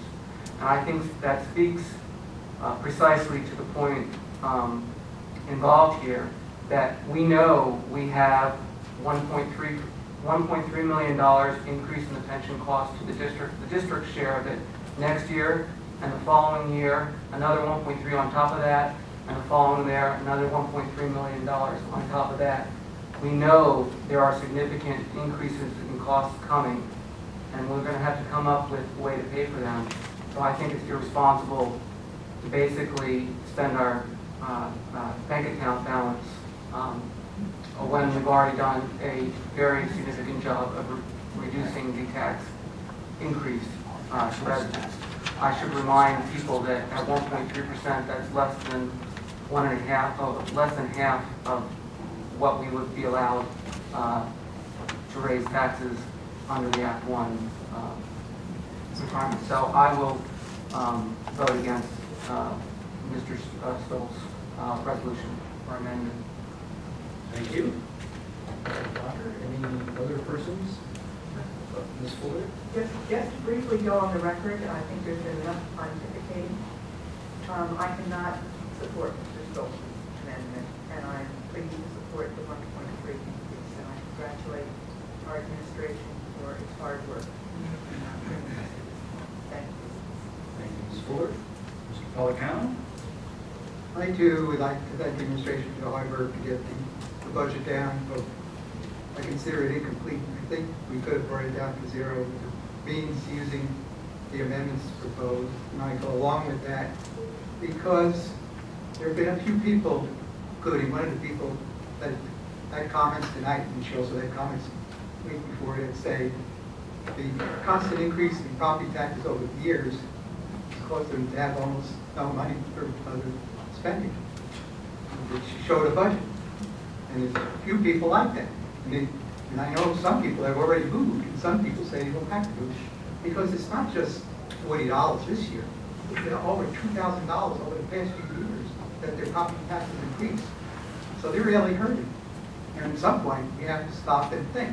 Because our responsibility as board members is to provide quality education for all students in our district. But we also have to be able to do that with a budget that's affordable to all residents in the district, and we're not doing that by constantly increasing the budget every year. So, in essence, what we're doing is saying, if you can't afford to stay here, get it to these people.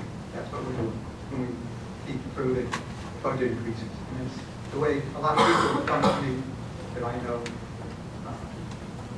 and told me to, as well as people that give them comments here. Nobody's thinking about these people at all.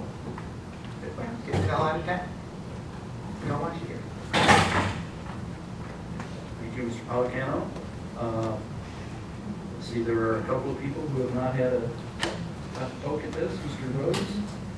In the interest of having everybody on the record, as you know from earlier in the day, I did not support the 1.3, the lower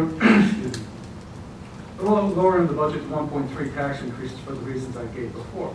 However, even in not supporting it, I will vote for it. In my mind, and I don't want to carry this on and on and on. I agree with Mr. Stoltz. We have a problem with funding from the state. They make it very difficult for us to run our school district. The only thing that we can do is raise property taxes. That's the only source we have. And as much as I dislike property tax, as a matter of fact, I hate property tax. It's an aggressive tax. It's not a fair tax. It's no way to run a school district. But the state legislature and the administration seem fit to put us in this position. It's that, and it's running the school district in the way that I think is fitting. And the only way to do that is to raise taxes. This raise is minimal. It is reasonable. If my taxes go up 1.3 over the next 10 years, I can accept that. That's not the way everything else works. Inflation rate is up around 3%. We're constantly spending less and less, even by raising taxes 1.3%. But I will support that. And I'll just leave it at that. Thank you very much. Thank you, Mr. Rhodes. That leaves, I believe, Ms. Hyde is the only person who has not commented on the amended motion. You don't have to, I'm just... Yeah, I don't really have much to say. I would consider it, Mr. Stoltz. I'm just not happy with you throwing in the web casting at this point. It's an added expense. and you sit here and say, cut costs. That's the only thing that constantly bothers me. Other than that, I really would have considered it, and the Willow Lane issue, once again, it would be kind of opening up can of worms that we just discussed. Thank you. Thank you, Ms. Hyde. Before we go on to round two, I get to have some comments here, and there's been plenty of material to comment on. The statement was made that there was no reason to have a tax increase. I beg to differ, because if you look at the budget, the revenues from ongoing taxes versus the expenditures for the year are not balanced. The difference is being made up with $4.1 million, apparently in the hope that revenues will increase as we hope the economy gets better. Because we're certainly not going to get any relief from the legislature to any of our monetary woes unless they pass by some miracle something to do with charter school education. As Dr. Steinberger pointed out, if we didn't have payments for charter schools, we could have a balanced budget with a zero tax increase. But we won't go into that any further because Mr. Stoltz is rolling his eyes. Oh, I'll address that later, Mr. Ballard. But, so structurally, from an engineering standpoint, I've talked about this before, you have a box, which is the school district, and revenues come in one side and expenditures go out the other. And if you don't have revenues balanced by expenditures, something inside that box has to give. And in our particular case, that something is called fund balance. I have provided to the board 2 separate documents close to a month ago from 2 reputable organizations, one of which, the Government Finance Officers Association, has over 10,000 members, most of whom are accredited accountants, CPAs, and tax lawyers who deal with government finance and have a policy committee that put out recommendations, not just within the past year, but in 1999 and again in 2003, slightly amended, that recommended that any governmental organization that had less than 2 months operating expenses in their fund balance was potentially courting fiscal disaster. 2 months is 1/6 of the year. In other words, 16.67% of your budget.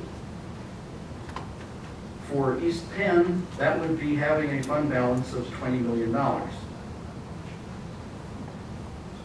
We don't have a fund balance of $20 million. We have considerably less. We have 10 to 12, depending on which number you read at what time. Doesn't matter. It's still far less than 2 months operating expenses of the district. In the past, we have had to dig into that fund balance when the legislature's been late with its payments for the budget. There is already one district in the Lehigh Valley that has got such a low fund balance that it has already announced that it's going to take out a taxpayer anticipation loan, which will cost the taxpayers an additional $20,000 in simple interest to maintain their salaries until the next tax collection comes in. They have only $500,000 in their fund balance. This is running close. 50,000. 50,000. Well, even less. It's running very close to the irresponsible idea advance that you should zero out at the end of the year and say return anything excess. The idea is that you have to maintain a certain set of balances of 2 kinds. One is a dedicated balance for emergency expenditures that you know can occur from time to time, such as having to pay salaries when you don't get the state funding, or you have an emergency roof repair that you have to make immediately and you have to pay somebody immediately for, or something else like that. That number in this district we have allocated at 5% of the budget. So strangely enough, when you have something allocated as a percentage of the budget, that number has grown every year, just like the budget has grown. It's amazing math. 5% of 100 million is 5 million. 5% of 120 million is 6 million. It has grown. This is a surprise, apparently, to some people because they claim that the growth simply is an indication of excess funds. So let's just take a look at those issues. First of all, from a structural standpoint, anybody who would propose using one-time funds to solve ongoing problems is courting potential disaster. This budget already is pretty close to doing that, in my opinion, with $4.1 million we're using from fund balance. Somebody has an optimistic viewpoint of where revenue is going to go as we go into the next years. Because if revenue doesn't increase, then you've just blown $4.1 million in a structural deficit in the budget because you don't have enough revenue coming in at your current tax rate to pay for the expenditures that you already have. So next year, when you come up to this point, you already have to raise the rates simply to cover that structural deficit, which you didn't do this year if you had a zero tax increase. And let's look at it this way. Right now, we have 1.3% on our budget. And our cap was, or the index was 1.7%. Well, it can go the other way too. So if we had just a 1.3% deficit in our budget, and next year's cap was 1%, we couldn't even recoup the amount we didn't spend putting the tax rate this year to balance off the expenditures. We'd already be in the hole by 300,000, or by 0.3%. And that's not the way you do it. If you have one-time funds and you had something that you really thought should be reimbursed to the taxpayer, and we'll get back to that in a second.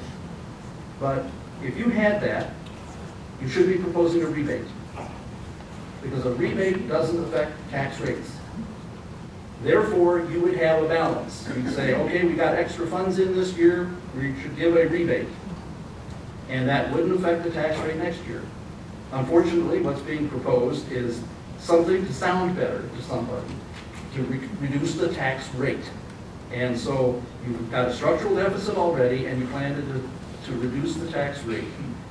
That is a exceedingly fiscally unsound, and I will say it plainly, stupid way to deal with one-time funds that you think should be returned to the taxpayers in that sense. But as I've already pointed out, two reputable institutions, that's at least two more right there than anybody has produced any other research or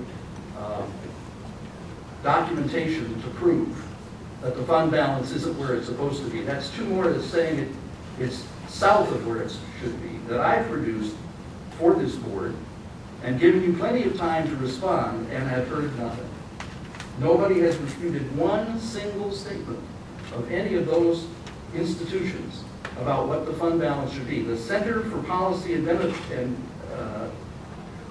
Benefits article said this is really conservative to be 16.67%. In some years, you should be more than that, and you should be building up in the good years till you get to those kind of amounts to be prepared for years like this. Again, not one reference, not one rebuttal, nothing. All I've heard is people's opinions with no factual support behind them. And now let's go to financial institutions. This board has at numerous times over the past years, at least every year that every member has been on the board, seen a report from either Moody's, Bond Rating Service, or Standard & Poor's, or both, which have discussed the district's financial status and what they went in to use to determine what our bond rating is. And you've heard Mr. Scott Shearer of Public Financial Management talk about how good our bond rating is now. And that has been done on the basis of the fiscal policies that we put into place, and that includes the fund balance. And in specific, they report on the fund balance in those reports and say that it appears that it is adequate enough to support the bond rating. They are not about to do so when somebody raids the fund balance and takes those funds away. And I hope you all heard the specific question that I asked Mr. Shearer at his last presentation, that is it possible for that bond rating itself to eliminate any savings on refunding by simply changing the bond rating? And the answer is yes. And if you raise the fund balance, that's exactly what's going to happen. The bond rating is, in my opinion, going to go down because it's fiscally unsound to have that kind of low fund balance. Remember, the recommendation is for 2 months operating expenses, 16.67%, approximately $20+ million each Penn. To raise it, to take it lower than that, is already playing with fire. I certainly am not going to support any more grades on the fund balance because it is not fiscally prudent. And again, I have now cited 4 reputable organizations with credentials, with expertise, with history, with respect from many other financial organizations who have all stated the case for fund balance. And the only thing that I have heard is a statement about zeroing out at the end of the year because it sounds good and it feels good and it would make somebody happy. I'm sorry.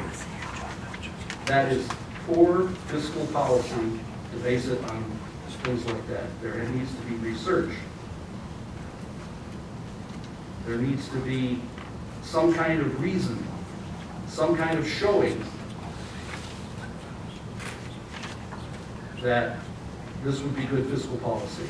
There isn't. There's a feel-good kind of statement. This would be something that people would like. Well, I'd like to have cost of living on my retirement too. I'm not going to get it.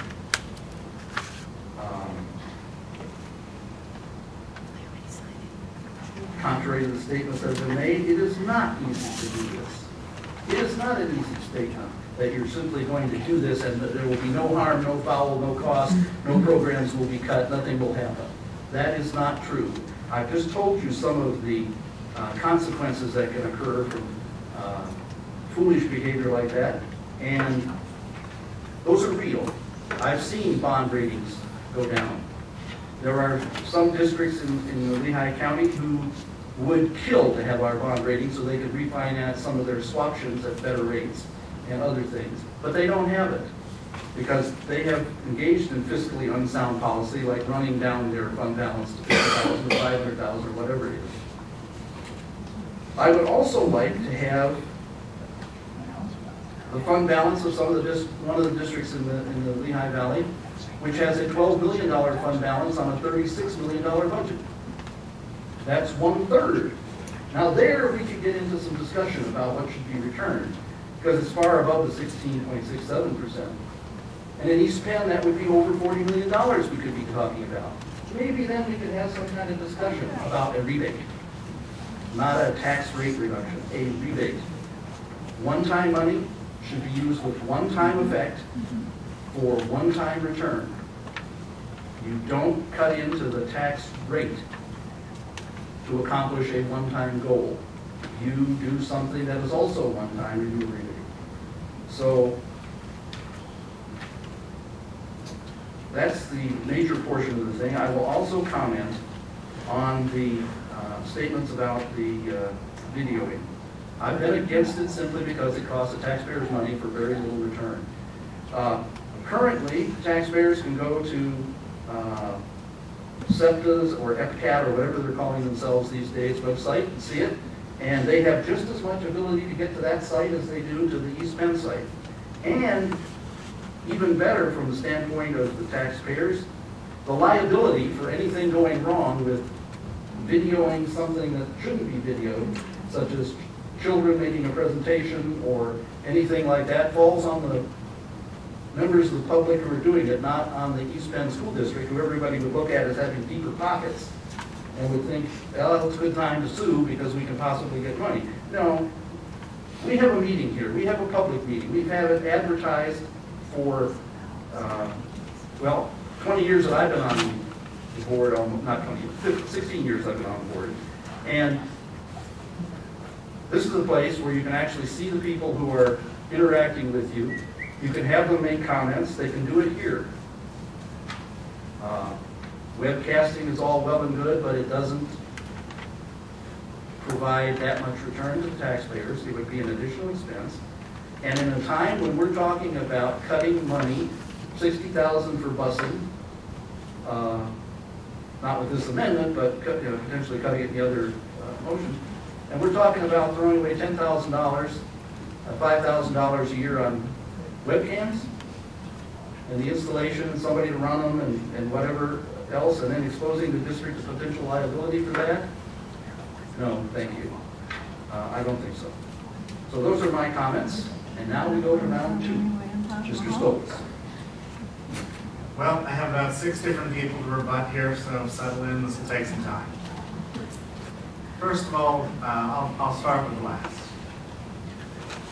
Mr. Ballard, I recall after a debate that you and I were both in attendance at last year, you told another participant in that debate, well, if you can't convince them with facts, baffle them with, and I'm not going to quote you exactly, BS.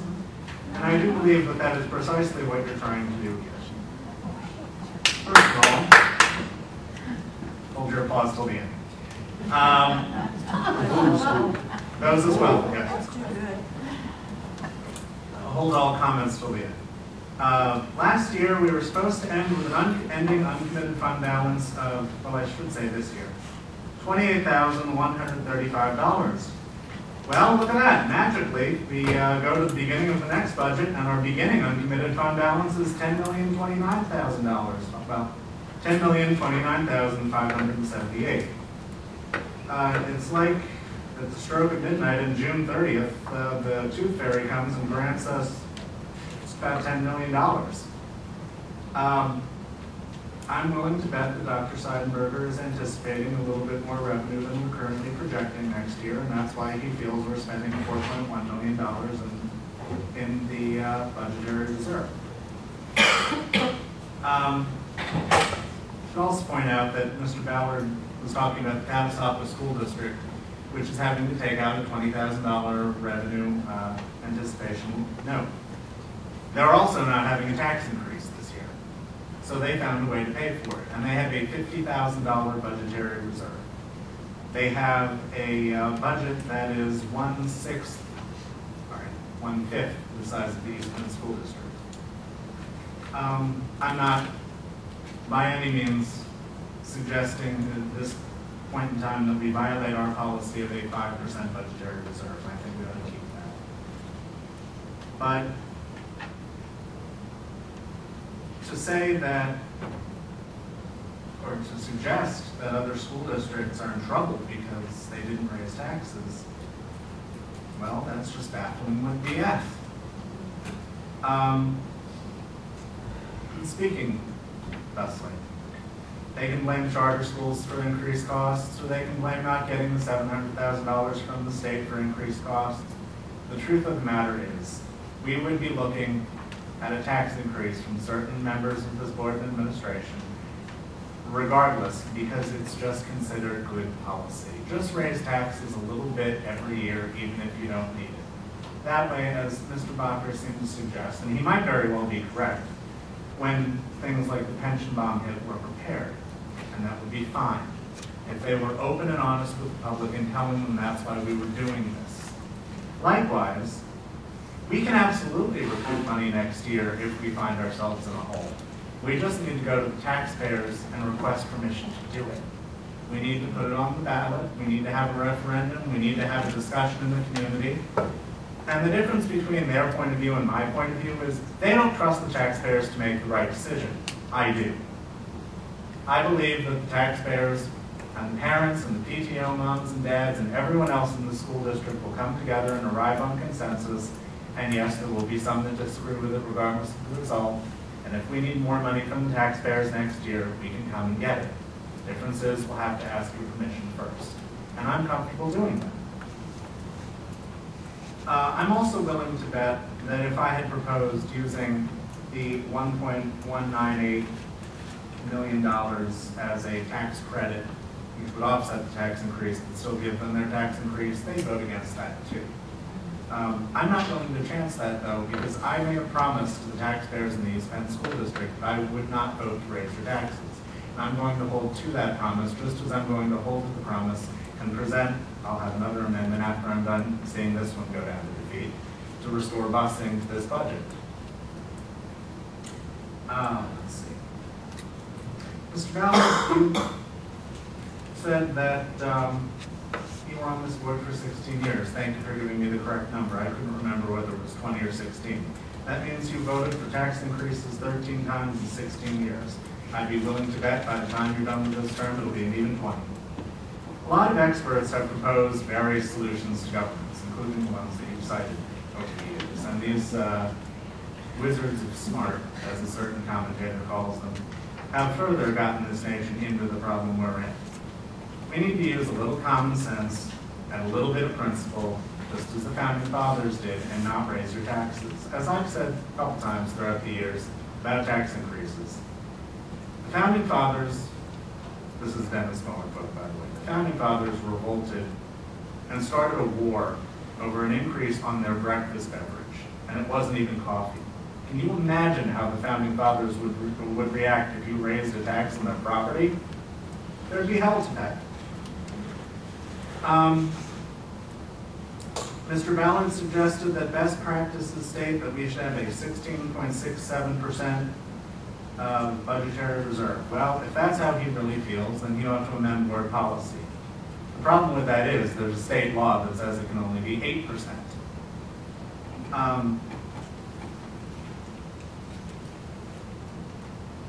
We continually have, I suspect that a couple of items in the budget are over budgeted by probably 4 or 5% in order to continue having this excess fund balance at the end of the year. Furthermore, sometimes they have no problem with using one-time funds for continuing costs. For example, using $4.1 million of the fund balance, except for probably, if I were a betting man, and I'm not, but I wouldn't think we're going to spend that by the end of the year.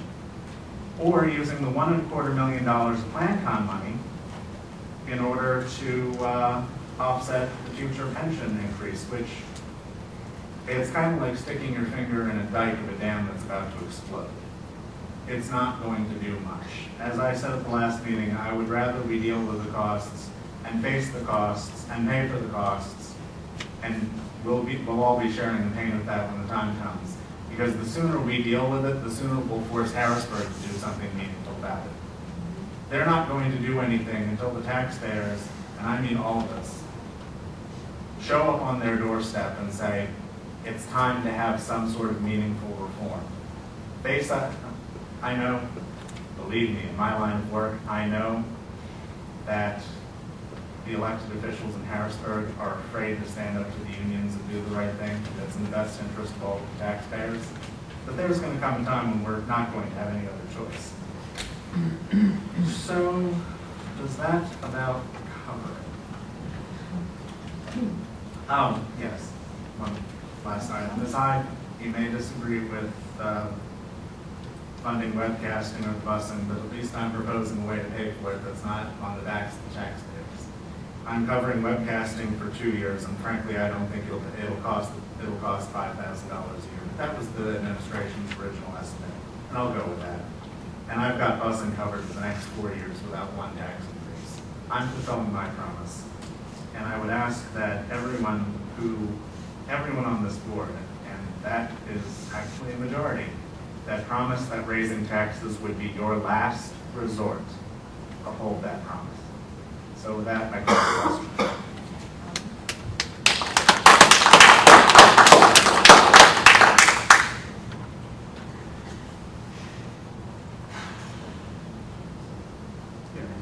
I call the question. No, it's the only question would be is if the motion was attempting to stifle the debate of other members of the board. I recall that there was no such question asked last time the debate was ended after 3 rounds. Well, there was still more that could have been said and should have been said. Point of order, that motion is valid and it should be moved on. All right, let's vote on it. If you vote to end debate, debate will end, and we'll vote on the amended motion. If you, in the affirmative. If you vote no, the debate will continue.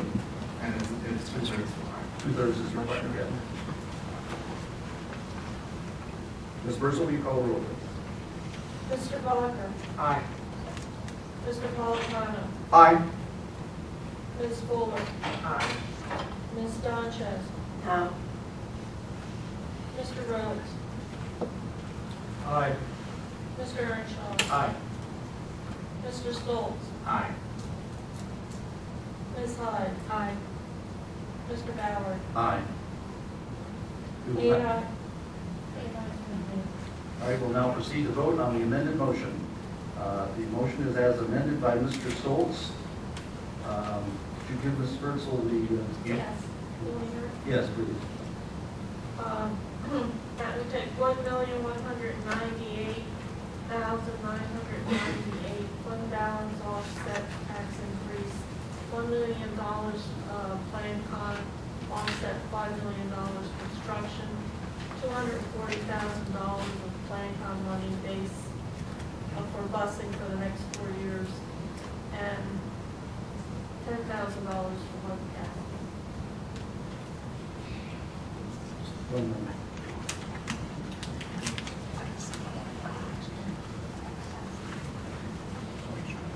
All right. Ms. Bursell, will you call the roll, please? Mr. Rhodes. No. Mr. Earnshaw. Nay. Ms. Sanchez. Aye. Ms. Fuller.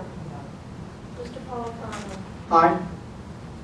Mr. Bacher. No. Mr. Stoltz. Aye. Ms. Hyde. No. Mr. Ballard. No. 6 nays and 3 ayes. Okay. Go back to the original Now, I motion. believe I still have the floor. No, we can have a vote. I, We can have other people talk, and you can make your okay. motion, Mr. Earnshaw. Yeah, just to comment on that, that once the motion was made, you relinquished the floor at that point, Mr. Stoltz. Interestingly, we've heard a lot of commentary about advocating with the public if we decide to seek an increase in taxes that would require a referendum from the public. The law, as I recall, prohibits the expenditure of district funds to advocate for an increase. The only thing that could be provided was informational materials only. So if there were any of those materials that encourage people to vote yes, that would be a blatant violation of the law. So I'm not sure who Mr. Stoltz means when he says, well, if we went out and asked the taxpayers, because we as the district cannot. But we as an individual Mr. would Stoltz, you do not have the floor. You can wait and comment, Mr. Stoltz. Also, interestingly enough, with Catasauqua, their millage rate for the current year, 2011-12, is 51.47. Our current millage rate is 46.15. So that's an additional 5 mills, which would, for our budget, would lead to, if I'm doing the math right, somewhere in the $6 to $7 million range in additional revenue. Is that correct? A mill is worth about 1.25. 1.6 million. 1.6. Okay, so that's a 1.6. So if I do that math, we've got about, that would be about $8 million. If we had an additional $8 million in income, I certainly would not be advocating for a tax increase. So to compare us to Catasauqua is probably a pretty faulty one. If we wanted to follow their lead, we would really be fiscally irresponsible. Also on a comparative basis, they are the second highest millage rate in the county. They have only about 1,700 students compared to our about just about 8,000 students. So they are the smallest district in the county. We are the third largest in the county as far as number of students. Their expenditures per student as of the 2009-2010 school year, which is the last year for which the data is available from the state, they spent over $15,000 per student. That year we spent just under $13,000 per student. So if we want to compare ourselves to the Catasauqua area school district, I think I will take East Penn any day on any one of those measures. We are a more fiscally conservative, better run, more efficient district. With that said, I think we've heard all the arguments pro and con. I will move to end debate. Okay, we still have the same thing. If the intent of the motion was to cut off debate, it may be the illegal motion. I'll discuss with solicitor. I think someone mentioned that they had another resolution, amendment. That's irrelevant. The motion to end debate is immediately acted upon, even if no one has commented on anything on the motion. There is a possible bill at the moment. Solicitor's ruling as our parliamentarian is that we have to vote on the motion to end debate. If there is a second. If there is a second, and there was. Okay. Ms. Birdsall, will you call the roll? An aye ends debate, a nay continues debate. Ms. Hyde. Aye. Mr. Earnshaw. Aye. Mr. Rhodes. Aye. Ms. Donchez. No. Ms. Fuller. Aye. Mr. Polacano. No. Mr. Bacher. Aye. Mr. Stoltz. No. Mr. Ballard. Aye. 6 ayes, 3 nays. The original motion put forward on the floor is now being voted upon. Subject to the friendly amendment, which will be a millage rate of, overall, that means millage rate of 46.75, a 0.6 increase, homestead of 23.93, a tax rate of 1.3%. I believe is what is in the motion. Ms. Birdsall, will you call the roll, please? Mr. Rhodes. Aye. Mr. Earnshaw. Aye. Ms. Donchez. No. Ms. Fuller. Aye. Mr. Polacano. No. Mr. Bacher. Aye. Mr. Stoltz. No. Ms. Hyde. Aye. Mr. Ballard. Aye. 6 ayes, 3 nays. All right. We go on to item number 5, the delinquent earned income tax collection. So moved. Second. Is there any discussion of this? None occurring, Ms. Birdsall, will you call the roll, please? Mr. Earnshaw. Aye. Mr. Rhodes. Aye. Ms. Donchez. Aye. Ms. Fuller. Aye. Mr. Polacano. Aye. Mr. Bacher. Aye. Mr. Stoltz. No. No. Ms. Hyde. Aye. Mr. Ballard. Aye. 8 ayes, 1 nay. Next item on the agenda is the report of the superintendent of schools, Dr. Thomas Seidenberger. Mr. Ballard, in lieu of the late hour, I'm just going to mention one or two things. Tomorrow, administrative staff, we're all working together on instructional rounds, and very happy with the progress. We'll come back and give you a report in August. Also, Dr. Woodland will be here on August 1st to work with our administrators. So I think at some point in August, we're going to give you an update on what we've done all year. Also, probably the first board meeting in August, we're going to ask Mr. Moan to give the board a full update on where we are with technology, and also at that point, share with the board what our plan is to when we host visitors from across the country next April. And the only other business that we're going to be doing, and all the parents have submitted requests for open enrollment. We take that very seriously, and now that June is over, we'll start to look at parents' requests on an individual basis based on class size. So we'll be doing that. That's all I have, Mr. Ballard. Are there any questions for Dr. Seidenberger? None occurring. Does anybody have a problem with moving items 2 and 3 together? Mr. Polacano? I had a question on number 3, approval of district insurance policy. Well, I'm not into that section. I'm in the superintendent's report. If there's no objection, can I have a motion to move them together? So moved. Second. All right. Any discussion on these two items? Ms. Birdsall, will you call the roll, please? Mr. Stoltz? Aye. Mr. Bacher? Aye. Mr. Politano? Aye. Ms. Fuller? Mrs. Broncho? Aye. Mr. Rhodes? Aye. Mr. Earnshaw? Aye. Ms. Hyde? Aye. Mr. Ballard? Aye. 9 ayes. Dr. Seidenberger would like to introduce one of our new employees. Well, she's not a new employee, but she's assuming a new role, and we want to introduce tonight officially Dr. Laura Livey, who's going to be our interim secondary curriculum coordinator. So Laura, welcome aboard.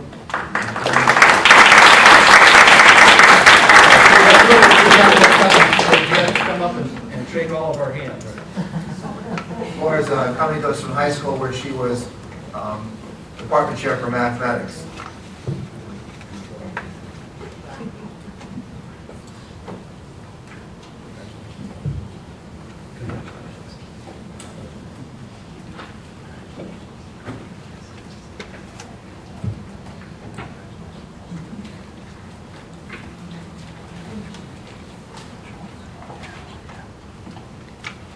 Okay, I will try to also make my legislative comments brief. You should get to your legislators, because there may or may not be a vote before the 30th, but anyway, we're going to be voting on something, and there are two main things that you ought to consider. One, increasing the educational tax credit sounds like a, quote, free way to produce vouchers for private and parochial schools and to, quote, solve the problem of poor schools in some areas of Pennsylvania. The problem there is that that is tax money that goes instead of to the state coffers to pay for the bills that they right now say they can't pay. It goes from the companies directly to the private or parochial schools, and they get a tax credit, meaning they don't pay those taxes to the state. So it's lost tax money in expanding the EITC credits. And if you think that that is a waste of money based on the reports that I've seen that say that Pennsylvania charter schools aren't doing that well, maybe you ought to call your legislator and talk to them about that. And the other item is the bill on reforming the charter school payments, both cyber and regular bricks and mortar charter school payments. The state auditor general has reported that Pennsylvania is paying $365 million more than it should for the education, such as it is in those schools. Maybe you ought to talk to them about that too, because that sounds like a waste of money to me. So those are the two minor comments that I want to make about legislative. We're all waiting for the axe to fall on the budget. Any questions or comments that somebody wants to make? None appearing. Mr. Polacano, did you want to pull out the insurance policies on a separate issue, or did you just simply want to ask a question when they all come up? And question on when they all come up. Okay. Well, then that's asked. Is any item number 8.1 is an informational item. We have items 2, 3, 4, 5, and 6. Any objection to putting all those together? So moved. Second. All right, Mr. Polacano, do you want to ask your question? Yeah, I noticed that one out of the 5 insurance policies was not increased, but all the others, where there are increases, that amount to close to $90,000. And I was just wondering how we deal with the insurance companies to decide on what do we. We have an insurance advisory council, and we will check, depending on the type of insurance, we will check with 4 or 5 different insurance companies and get quotes from them, and then we will take the lowest quote. Unfortunately, this year we had many claims. So this was a bad claim year, and if you have a lot of claims during the year, your rates are adjusted, and they're adjusted upward because of the number of claims and the number of dollars that are actually spent. So 4 out of 5, 4 out of 5, we had the problem with claims. Correct. And it's not just us. In some cases, it's school districts across the state of Pennsylvania are having much higher claims. So part of the increase is because all the other districts are having problems. Part of it is directly with our number of claims and the amount of money that we are spending on the insurance policies. and I have the information if you'd like to see the detailed letter. Any other questions on these combined motions? None appearing. Ms. Birdsall, will you call the roll, please? Ms. Doncho. Aye. Mr. Rhodes. Aye. Mr. Earnshaw. Aye. Ms. Fuller. Mr. Napolitano. Aye. Mr. Walker. Aye. Mr. Stoltz. Aye. Ms. Hyde. Aye. Mr. Ballard. Aye. 9 Is there any new business to come before the board this evening? None appearing. We had an executive session prior to this board meeting to discuss real estate and legal matters and personnel. Our next meeting will be on July 9th. I will remind all board members that July and August meetings are informal. You can come in a short sleeve shirt and no tie because of the summer months, so we don't need to dress up. And the 4th of July, all district offices will be closed, and as I said, the next board meeting will be on July 9th. Dress code is informal. Can I have a motion to adjourn, please? Second. All those in favor? Aye. Meeting is adjourned.